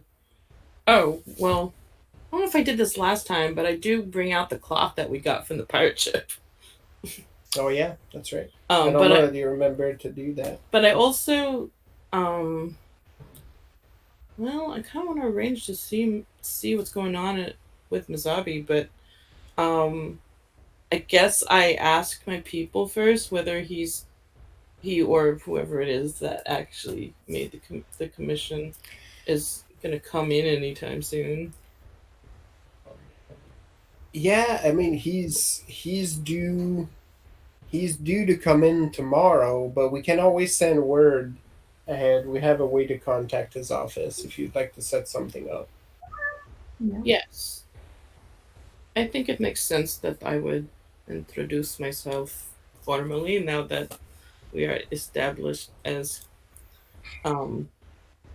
we have a business relation and I am back from my trip. So yes. Well, we can probably try to set up something for the afternoon if that works. Probably. I mean, I will find out if not, one way or another. Well, we'll see if his people can arrange it, and then we'll see where that goes. Good. I actually want to spend part of the morning just actually doing work, just because I haven't really done that in a while. And I keep remembering the old lady telling me, you better be practicing every day, or else. Yeah. So. Right? As the memory comes back to you, you realize with horror you have not been practicing every single day. No, I haven't. It fills you with a cold dread. Like she knows somehow. She knows. Shame. It has not affected your work, and yet the chill remains for longer than it should. I'm already like I'm asking myself the prying questions and right. The shame was inside you the whole time. Oh yeah. Yeah, that's every story. Yep. Ma'am, why do you keep referring to yourself as girl? You okay? Yep. Yeah, it feels oddly soothing to busy yourself that way. Mm-hmm. You actually feel a little sense of pride as to where your shop is at right now. It looks like a shop. Like you got like a little you got like some tailoring mannequins set up too. Like there's some samples. Like the windows are not quite there yet, but it's coming along. There is a whole section for taking measurements, and nice. it's getting along. I think that if whenever people come in, I make sure to introduce myself to them, just so they can see who the owner is. Yeah, absolutely. You do get a couple of customers over the morning. A gentleman who ends up leaving after scheduling a measurement for a coat. Does not have time to do it quite yet, but will come back during the week. He has some function to attend and is looking at a knee-length coat to be made, and seems satisfied with your establishment. And then this lady who's coming in with her husband, maybe. She calls him Maurice and is just pointing at things and making ample suggestions, and he's very meekly trying to redirect her to other things to various degrees of success. But she also schedules a time to be fitted. The gentleman seems almost in pain at that notion, but does not stop it. Is he like imagining his like wallet draining or something? Oh yeah, You can only imagine. because once you have her measurements, you can make things to order. Oh, Yeah, yeah, yeah. And that's your assumption because you've noticed his feeble attempts a couple of times to sort of direct her towards a particular portion of the shop, but those very nice brocades, though, were so enticing. Mm. Gold. Mm. Right. So yeah, you introduce yourself and you have like pleasant interactions with these customers, and you get some small talk out of it, like how we're glad to see proper tailor pop up in this part of town, and whole 9 yards. Yep, we've got at least 9 yards of a lot of cloth. After all, That fabric that you brought from the boat, you realize is probably going to make you a pretty penny because that is some good fabric. Mhm. Yeah, I mean, You also think for a second, as you have that thought, you lead yourself on the sad train because you're basically like, oh, this is great, like this business is fine, like that textile though, fantastic. And then you're like, my husband would very much appreciate this. Like he would very much approve of all of these things, being a textile merchant. And then I had a sad. then you pause and you're like, I wonder if he's okay. And your crew have to sort of shake you back to action as you have a. Well, no, because I still kind of have like judgy old lady like over my proverbial shoulders. So I think it's maybe like about a minute I think about this and get all maudlin, and I'm like, oh, I better get back to things though. That's right. Or else. She'll know. yeah, right. Totally. But yeah, I think while shortly after Marlena leaves, Rethold will tromp downstairs, roll something into a roll, and is anyone else awake? I will leave it to the rest of the crew. How early you are up? Oh, Evine is up. I was like, Jenny is definitely awake. She's outside already. There's mysterious vines that have started growing over the walls of the house. Nice. I poke my head out the back, and I go, and I'm like, Jenya, Evine? I don't even wait for a reply. I just go, I'm going to go across the street to get the little paperwork done. And I'm Bartok again. You get the paper. you get a salute. Ricardo is also, he's seated on the back porch as Jenny is in the garden. He's working at pistols maintenance. Just sitting like the feet on the railing of the back porch, and yeah, like he sort of gives you a nod, Rethold, as you step in. What's Jenya's last name? Tarasova? Tarasova, yeah. I nod at Ricardo. I go, Mr. Tarasova. Once he wakes up, That's how it works now. It's true. Salutes I think a we very might be proper Tarasov, not Tarasova. It would be Tarasovov, but actually it would be Zhenyasova. Jenny specifically asked to be a Mendez. That is true. yeah. However it comes out, just it works. I'm like, Yep. once Set. once the loaf of bread wakes up, bring him on over to the Which office. one?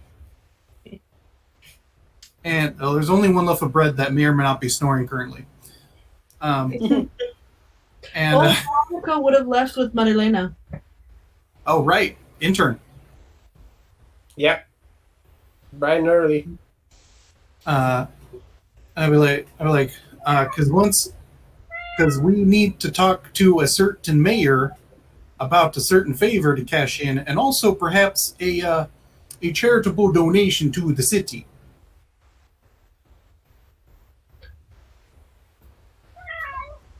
Will do. Okay. That Oh, all sounds promising. and Devine, perhaps you can start on our campaign of misinformation. At I've your- already written a song. Oh, wonderful. Yes. I'm sure I'll hear it, and then I'll sing it too later. It'll be great. Yes. And so I duck my head back into the house and stroll across the street into the Mendez y Mendez attorneys at law. Yep. And I place my hands on that desk in front of Jose, and I go, so I don't know if you got that shit ton of money yet. I mean, that's a currency amount, right? Yeah. Shit ton. He It's only looks at- slightly less than a buttload. Yes. Yes. Can also be a metric shit ton. He looks nervous. That immediately tells you this is the face of a man who has seen a shit ton of money. I go, good. Okay, so break off about a quarter of it and have it prepared in notes. Let's see. Write me up a note on our notary for that amount. We're going to cash it in a little later today. He nods and swallows with some difficulty and says, "It's not dangerous keeping that much here, is it?" Yes, which is why we're going to give a quarter of it away, and then we're going to disperse some of it. His nod is fast. There's no real reassurance in his features, but he's following suit. Yeah, and I go, and then of course, I fully trust you and the others to pick an amount that we do feel safe keeping, and anything else can be used to inspire commerce in the area. Money should flow like rainwater in and around the people. No, it's manure because it's a shit To spread around, encouraging new things to grow. shitload. Yep. Actual Manure shit. works for you. Well, But And I yeah, go, I think that's enough worry for you. And then I look over and I'm like, is Correo nearby? oh yeah. And I go, all right. So you get the fun one. Have you ever been on a pirate ship? No. come here. Well, you're going to be. So there's a ship called La Belle and Blanche. And I write it down because my accent is terrible. Yeah, like yeah. And Pretty that's sure the one I one. came off of. Let them know you're a Jose who knows Rethold. And tell them I would like for them to host an engagement party for one of my cousins. I'm sure there will be lots of shouting and whooping. I trust you can duck real good. And let them know to foot the bill to us. There may not be one. Who knows? Once they're done shouting, let them know that it will likely be catered by the restaurant from last night. They'll know what I'm talking about. Because then you need to go to mental notes. And Yeah, I'm like, because then you need to go to that restaurant to let them know I'm going to need an order. See where I'm going? yeah, yes. Back door. I got you. and he starts to head out the door, and then right before he leaves, he pauses and stops and turns. Anything else? And I go, that's why you're getting a raise. Yes, go. He's hopping on foot and running around. Meanwhile, you hear calculations being made behind the counter. There may or may not be an abacus pulled out at some point. And yeah, like you get your request, a quarter of it in notes. Let's see here. I need to find Jose Espada. Where's my Vodace Jose?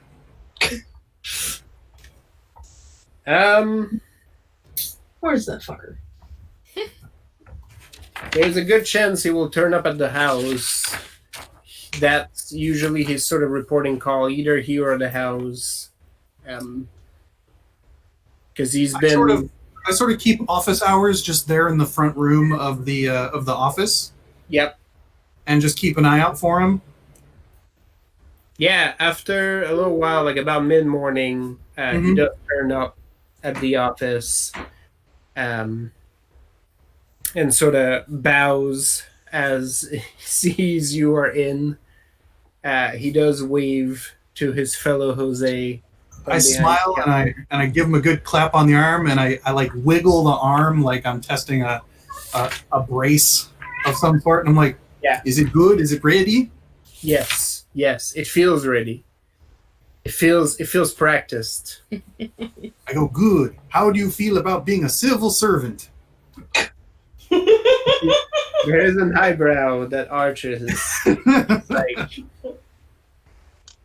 I will not question what I heard because it that feels in theme. But may I ask for more details? Well, you recall my acquisition, my protege. He may become a captain of a certain city guard in the very near future. And the eyebrow has not returned to its resting position. It is still partly arched. It may very soon join Hannah's eyebrows. Exactly. They will join in beauteous chorus. And I go. Not only is our noble future captain, wow, Bartok just really wants to play, doesn't he? Not only will our future glorious captain have the fantastic reputation of previously being a prophet sword, but will, and not only will he benefit from an excellent second in command, if he also has a native son of the prophet's seat at his right hand, and I point at Espada, and I'm like, this can only help the relations with Prophet Sword, even if we really don't care for them to be here anymore. If that helps at getting them out, I would be more than happy to. And I go, and of course, I'm sure at some point in your and the new captain's duties, you may need to intercede in some public disputes. I will make sure your protege is well taken care of. Oh, absolutely. I'm hoping for me to be taken care of because I'll probably be starting those public disputes. So I'm glad we're all on the same page. Well, it will You're be not just the president, you're also a client. right. It will be interesting to see the kind of disputes you raise from this side of the law. I go, well, as we all know, there's no real sides. It's just whoever wins. I don't disagree, which is why I am with you all at this point. I point over at the clerk. I point over at the clerk. I go, you see how much he's sweating? Just wait till you see the bonus. I'm not sure his heart can take it. Yeah, back there he's preparing this, and you have a container filled with notes at this point. Like, I think I can count to that many zeros, but I don't really want to try. Yeah, you see a spider's just like, yeah, that's a lot of pressure. I will leave that up to him. Bless you. Bless you. Thank There you. we go. All right, then. So we'll know. So, yeah, you'll probably be on your new assignment within the next 24 hours. And, it's going to be glorious. It's going to be glorious. Ready. I kept most of my things in my footlocker, so the move should be quick and easy. Great. Has Alright. has Jimena stirred? Yeah, Yeah. as soon as there was talk of a party later that had to be catered by the restaurant, even though it was Across the street, Another building. Right. the building, Jimena's brain pinged and went, and she sits up, kind of looks around, sees that she still has the loaf of bread, and then just starts munching on it. Yep. As she like gets up and dusts herself off. It's warm now. Or maybe it's still warm. Yeah. Yeah. You dust yourself off, and as if you had a mini version of yourself, like the crumbs fall on the coat of the dog, who also shakes them off. So by the time they hit the ground, these crumbs have been on two different people. Yeah. So beautiful when you can share with your children. It is adorable. And yeah, the dog is sort of following you wherever you're headed. You have a partner. She is not upset about that.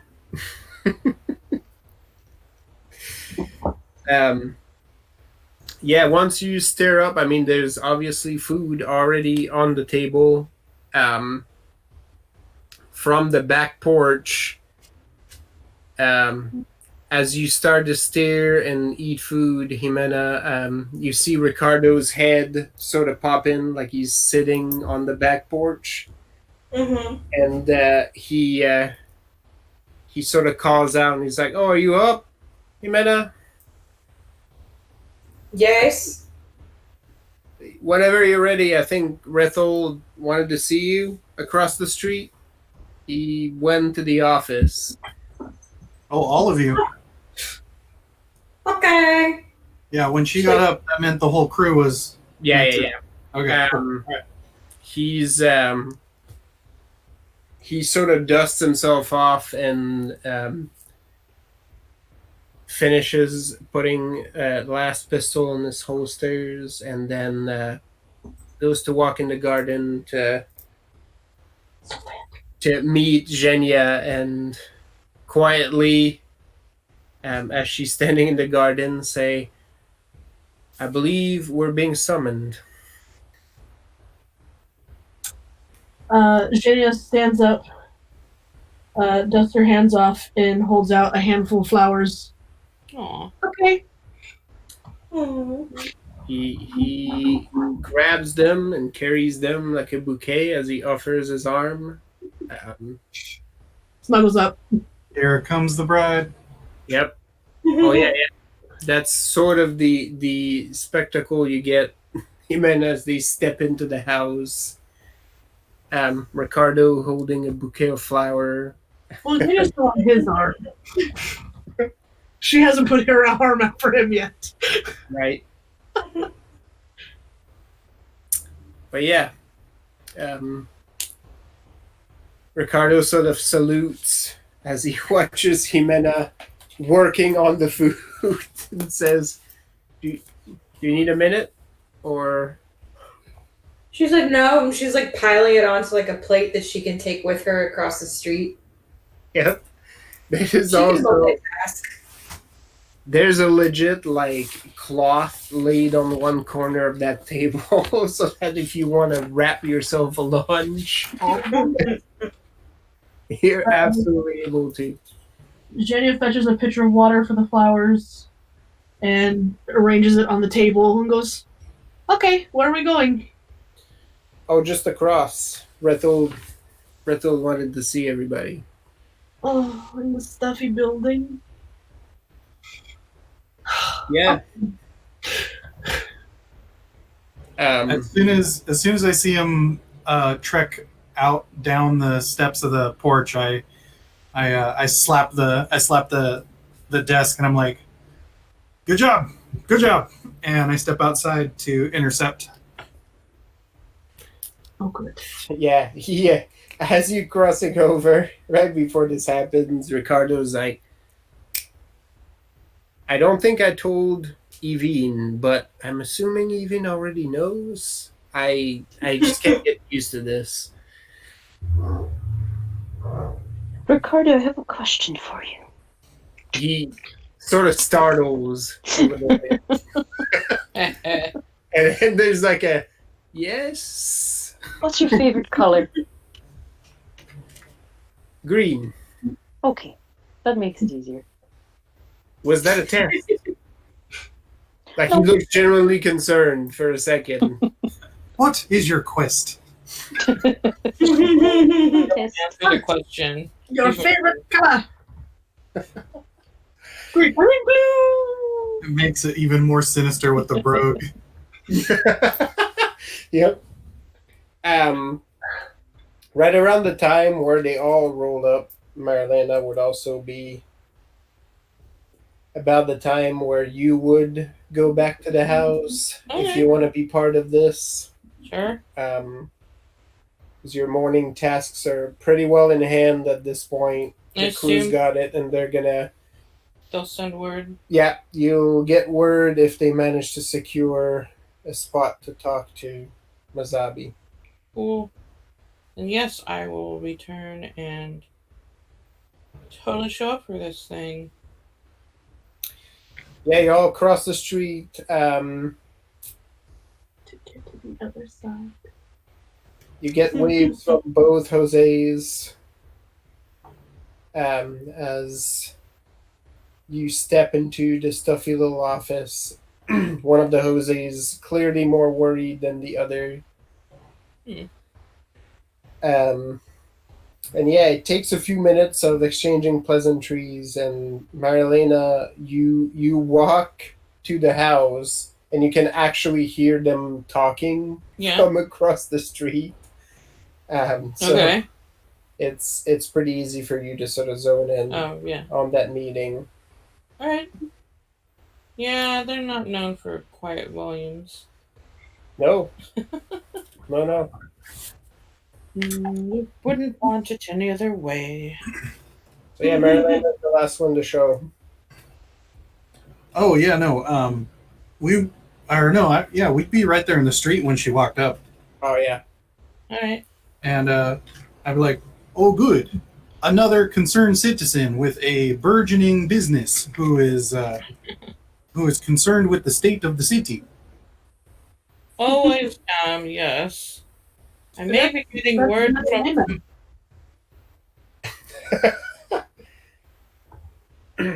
There is Okay. there is a choked chuckle from Ricardo. I basically say, I might be getting some word from my shop about meeting up with Mazabi later today, but Ooh. we'll see. Veronica is sort of in lockstep and is like, it was very informative. I took a lot of notes. It's a good thing to take notes, but also lots and lots of practice. Yes, we will get to that. I promise. Of course. Remember, Jenny doesn't want her stitching. Oh, there's plenty of ways to injure yourself without a needle, I'm sure. Yeah. I'm like, okay then, let's off to the mayor's. So we're off Right now? Mayor's. The one. Yeah, who's Jenya, mayor we of- need to ask the nice mayor to have Jose be the new guard captain as a thank you for helping get rid of the elephant. We You did get not get handed. rid of him. We sent him home. My apologies, you're correct. So we're going to tell the mayor that he needs to make Jose the new guard captain as a thank you for sending the elephant home. Okay. There we go. Okay. Rethold, you get handed a small chest. You could almost call it a trunk. And basically, it's all in. It's all in there. Oh. I lean over and I'm like, no, I'll wait. Yeah. You don't want to reveal just yet. No. I've got something for this, but does anyone need or want anything before we get to the mayor's office? Right before the mayor's office is where I'm looking. You need help carrying that? It looks very large. Not yet.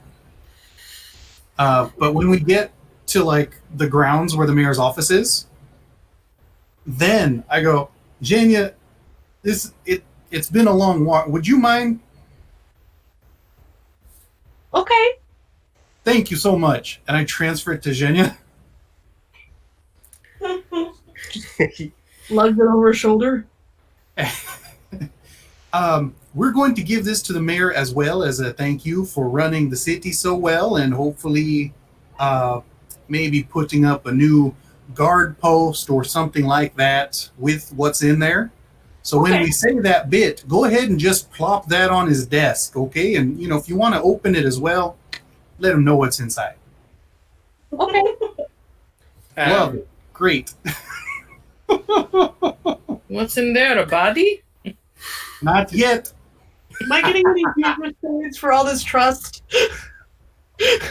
When you approach the governor's estate, you notice some of the guard. It's very clear to all of you that new change in guard fashion. I'm pretty sure none of you are fans. Nope. Pretty hideous. Awful red. Yeah. It has like the prominent red stripe, which normally would be quite dashing, but not in this case. You sort of get a hand from the guards at the gate of the estate. One of them starts to ask for business. Another one in the back is clearly trying to bring a superior officer in here because there's sort of a big group. There's a trunk. There's all sort of shit sort of coming down. I high-five the one who held up the hand. Are the gates open at all? No, they're closed right now. Oh, are they locked? Like, could I push them open easily? You probably could. It doesn't look like they're locked, so it looks like you could probably push it. Yeah, no, I would high five like awkwardly, like good to see you too, and then just start moving into the yard. Right. You see the two guards sort of moving almost immediately with like a halt.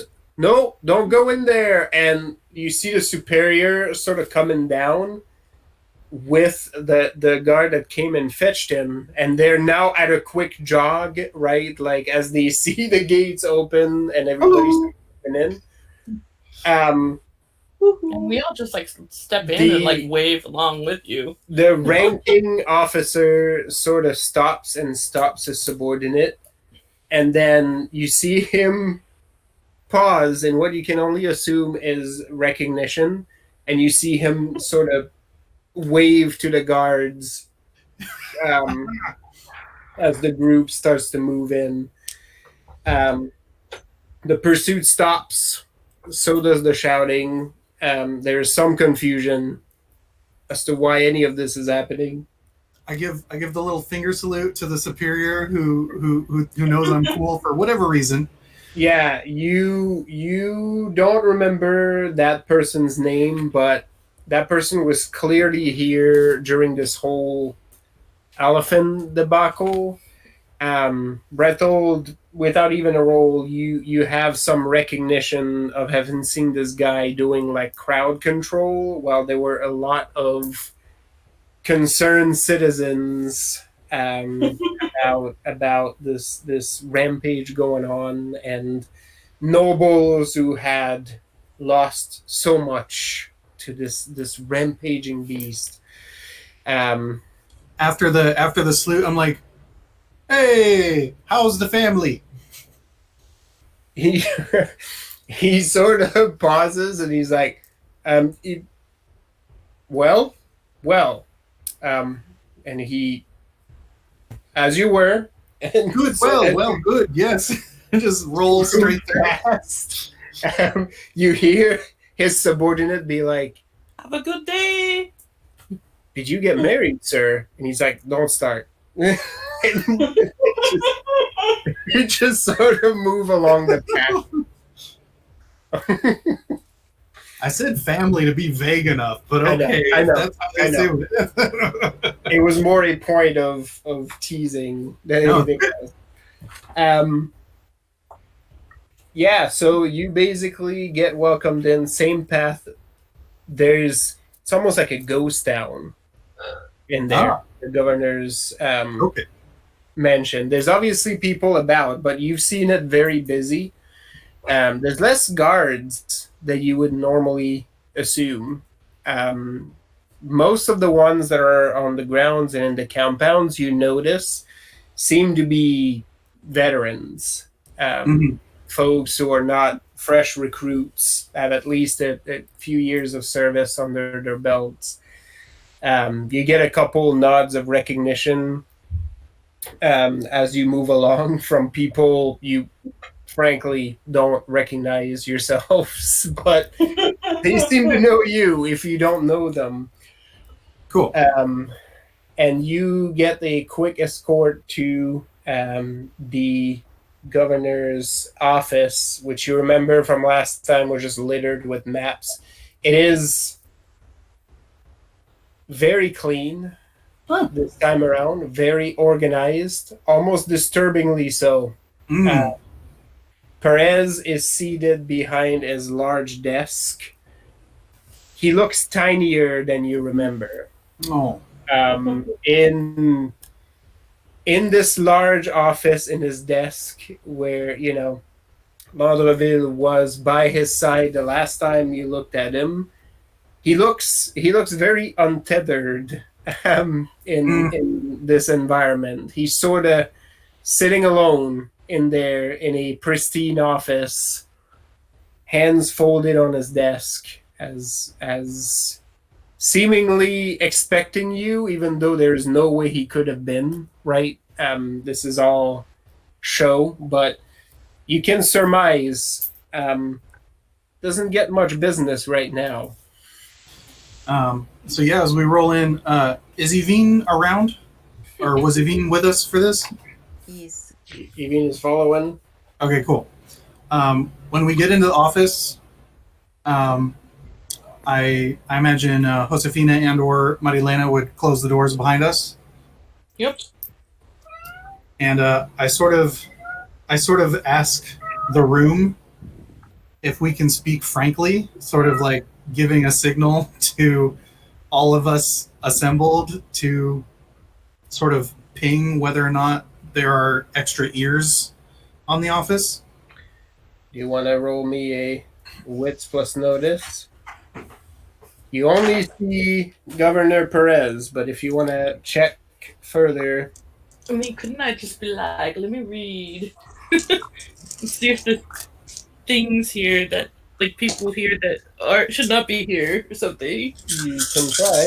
I could try. So you're going to need some form of a roll from you. Let's go... May I use empathy in some way? Yep. Okay. Let's go with wits as you're trying to mentally zone in on it. I'm gonna mentally zone in on you. Oh man. My things didn't explode. I've seen that face, Lisa.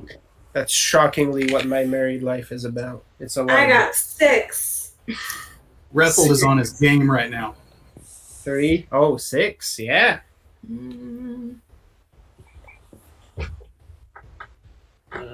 Numbers. What do the numbers do? Oh, what is this? Oh yeah, that's That sucks. that's some spread. Aw, dang it. Oh, I have a 4 and Yeah. Okay. You guys are like anything above 5 is overrated. Okay. Yeah, that's like 14. I have 4 because Yeah. I can do 15s. Okay, 8. Whatever. 8. Mark. 5. 5. I like how 5 seems like Yeah. small. For how much you complain about your dice, Yeah, 5 is. 5 is solid. Jenya, to you the room is empty, except for Perez. For sure. Yeah, you're not even sure if the rest You're of us you're not paying fully attention though. You're carrying this chest and you're here on a mission. The rest of you all, the room feels very empty to all of you. Like if somehow you almost get the feel like this man is sitting in here abandoned. Since you got like 6 and ups, you can infer a bit from context on this. Perez is a figurehead by most standards, the legitimate grande of this Grande Ducado is Ushia Seraphine, but you know, because Odissea was always on the verge of seceding from Castile, they saddled her with Perez, who's basically just the representative of the crown. He's not particularly effective, and it seems to you, just from that silence, the church at least may now feel like they've successfully managed to sidestep him. He is in here like the abandoned red-haired stepchild that is Yes. ruler in name alone, right? Yes. And that poor little man who until recently had so much to juggle with that he was unprepared to deal with is now feeling the almost overbearing weight of nothing on his shoulders. So as we all sort of stand there and collectively go, "Oh," Yep. I go, "Jenya, you can set the box down gently. I don't think there's need for on that one." Yeah. Yeah, basically, to make a long story short, Jenya, there's nobody in the room. The rest of you who got 5 and up, there's nobody in the room, and it's sad. Yeah. Yeah. Sarah goes, should I still open it? Not yet. Maybe it'll have the opposite effect I thought it was going to have, and that's a good thing. No, it's So- just gonna make him sadder. Okay. Perez actually stands up as you approach and drop the box, and he basically leads in with a "my friends," and there's almost a hint of relief in his voice. You are a sight for sore eyes. Well, we'll see about that in a second. I sure hope so. Because, good mayor, you have concerned citizens here who hope to help you help them. He looks at once intrigued and worried. It's having some sort of chain effect in the sense that he's also worried at being intrigued. I nod in agreement to his concern, and I slide closer, and I go, Mayor Perez, the guard is floundering without a leader. I'm not gonna have you roll for this because he makes no pretense to hide it. The mention of the guard almost makes him crumble. If I'm close enough, I get that arm.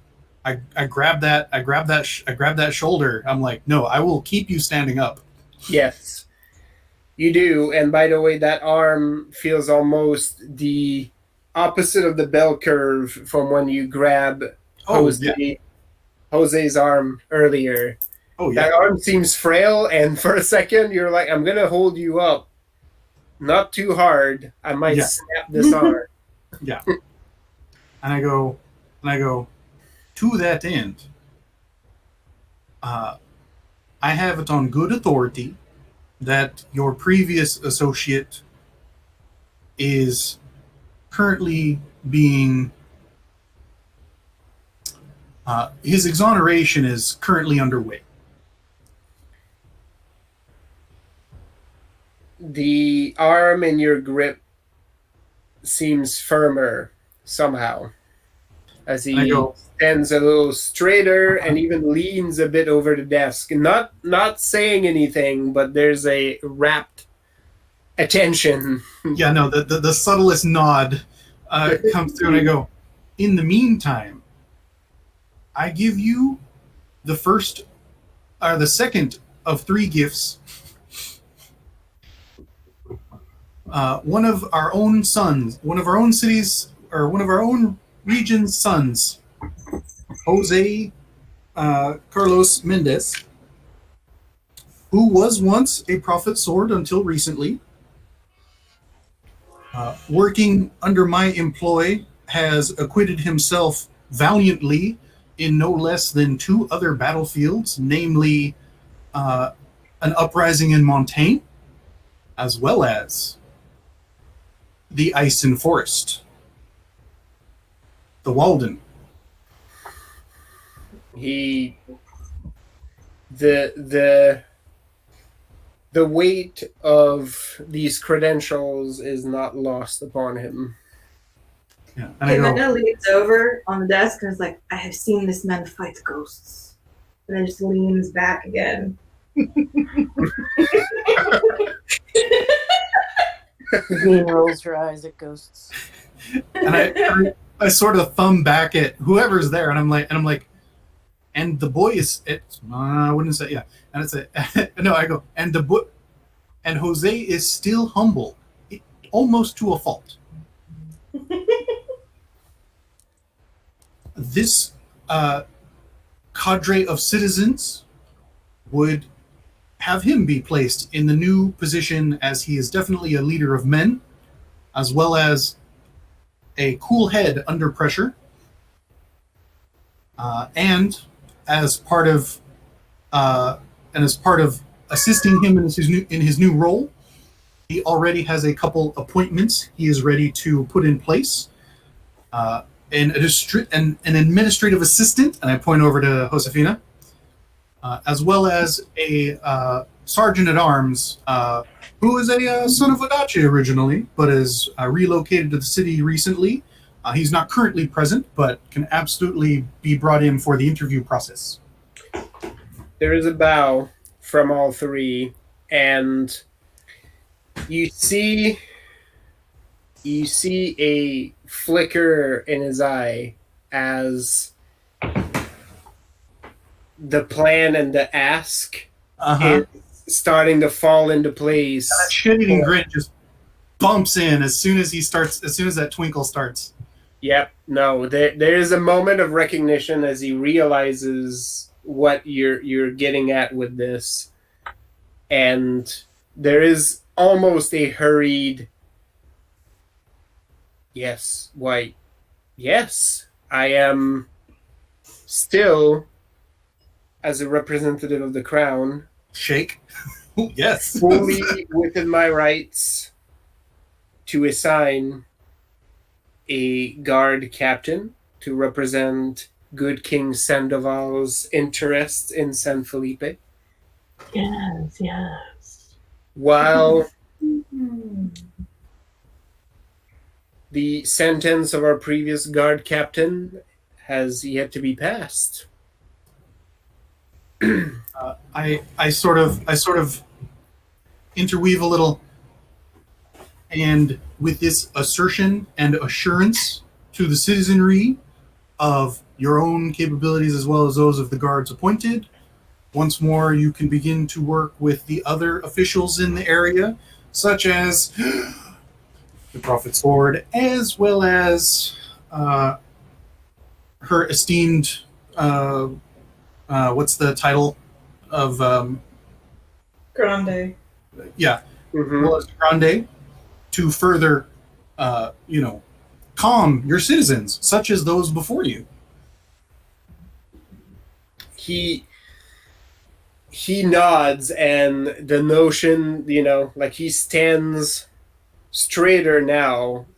He seems to take more space in the room somehow. Like that thought has gotten the gears going, and he pauses Stepped on and something.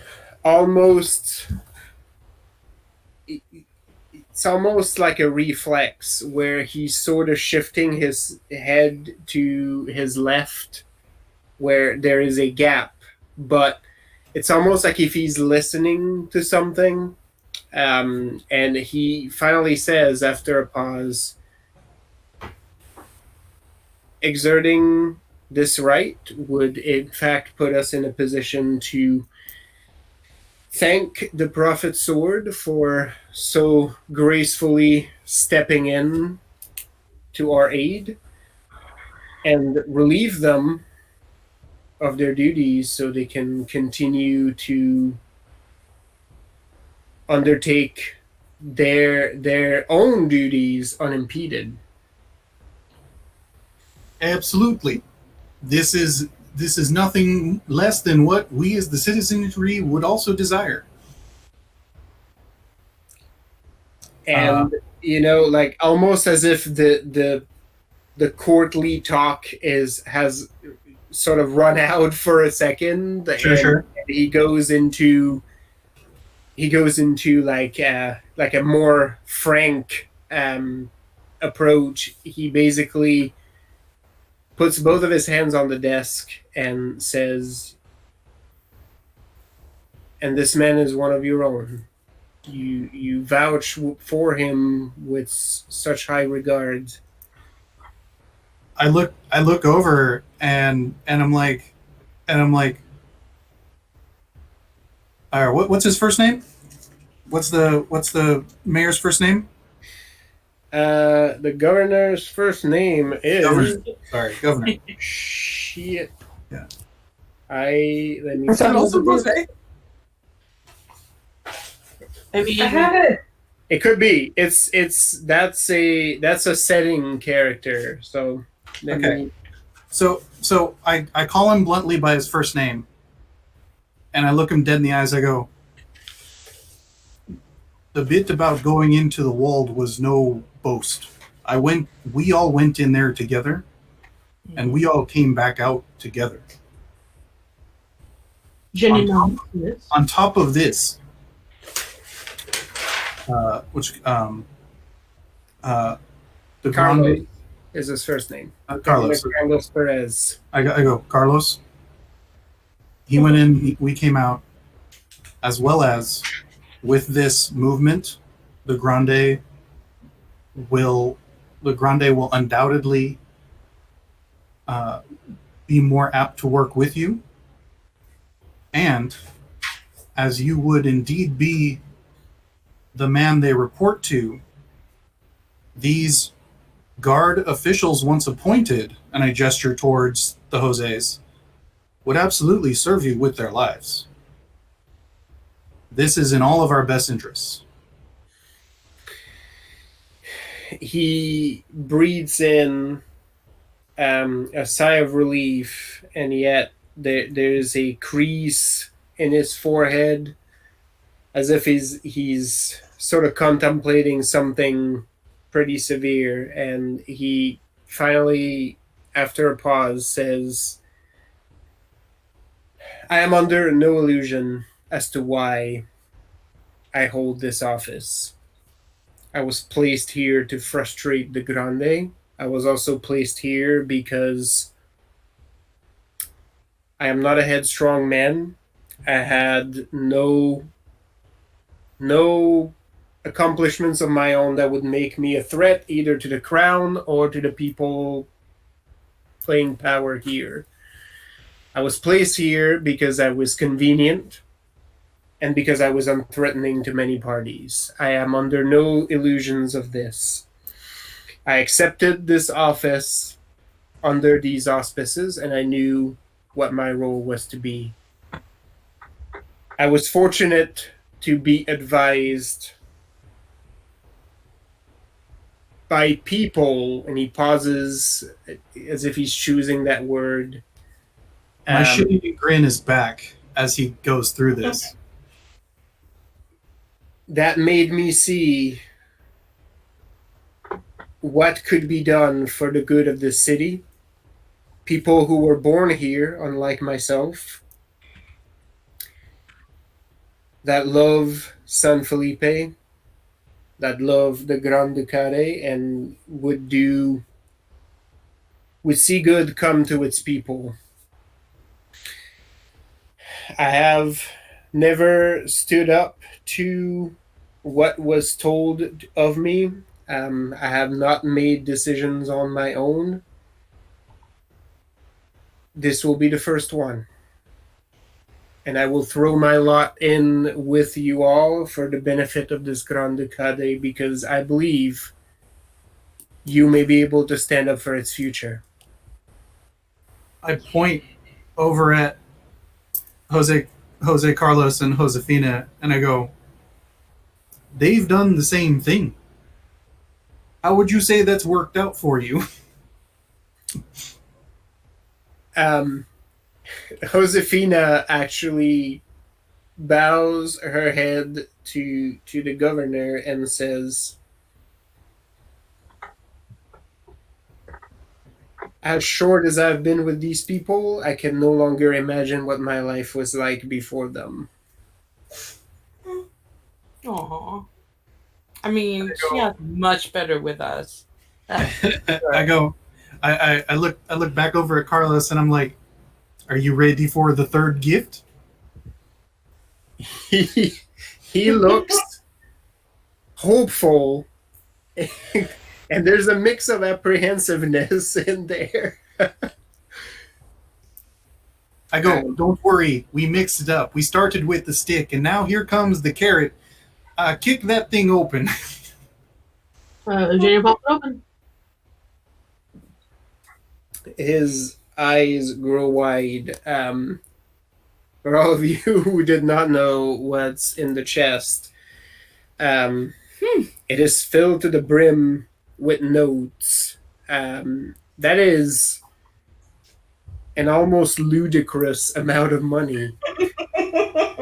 Yeah, it's pretty much my entire split of what we got from the voyage. Figure.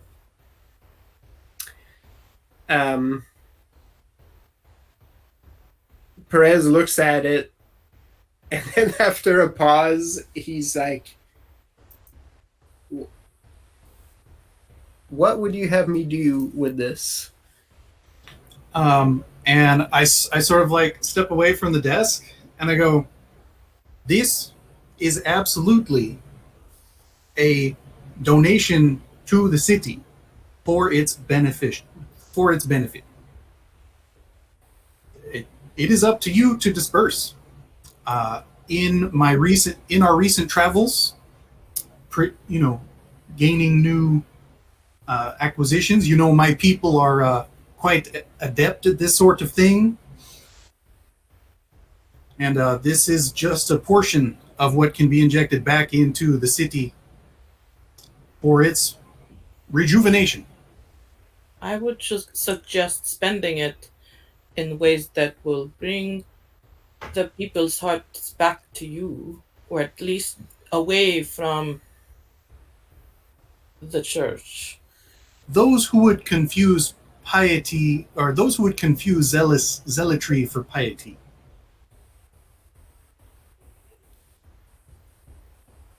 That is a lot to take in. Whether or not you appreciate your office, it does come with that weight. I agree.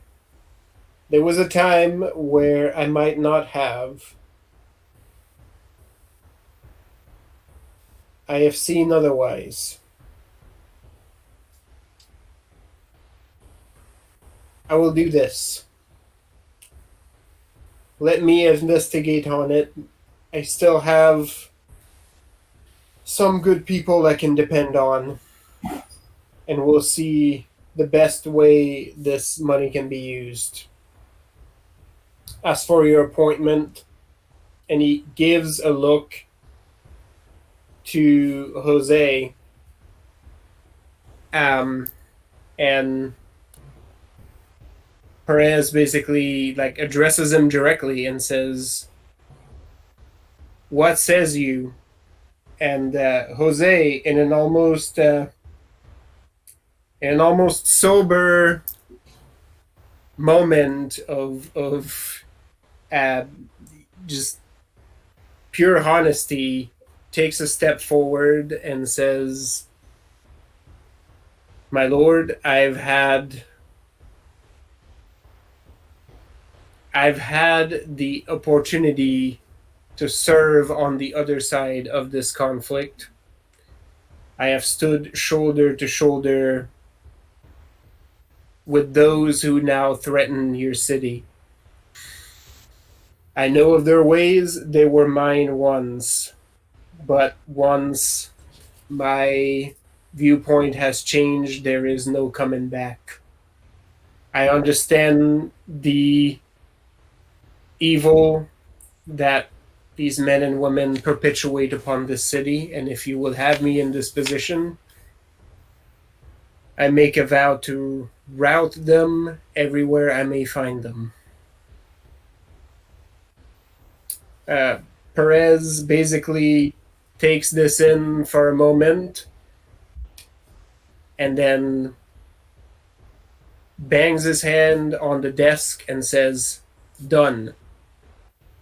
The papers will be drawn and you will get your commission. For better or worse, our fates are tied. I will stonewall the Inquisition, place that commission, make it official right today by writing to the Crown right this afternoon and making the appointment official by end of day. Be ready to take full office by the morning." Jose basically silently nods his head and gets back into the file. And Perez sort of casts his glance back to the rest of the group and says, "You almost have me believing we can do this." Of course we can do this. You should always believe. Don't do anything that you don't believe in. If my career has anything to say about this, sometimes you have to fake it, yes? I suppose so. I chuckle and point at Josefina, and I'm like, ah. There's a nod back. We will do this. I will get your man appointed to captain. He will take office by morning. I grin and I look over and I'm like, an office. Ooh. And I look back over and I go, rumor has it, Mayor, that there's a horrendously lascivious song going about the docks about one of the cardinals. It's rather catchy. But we'll leave you to it. I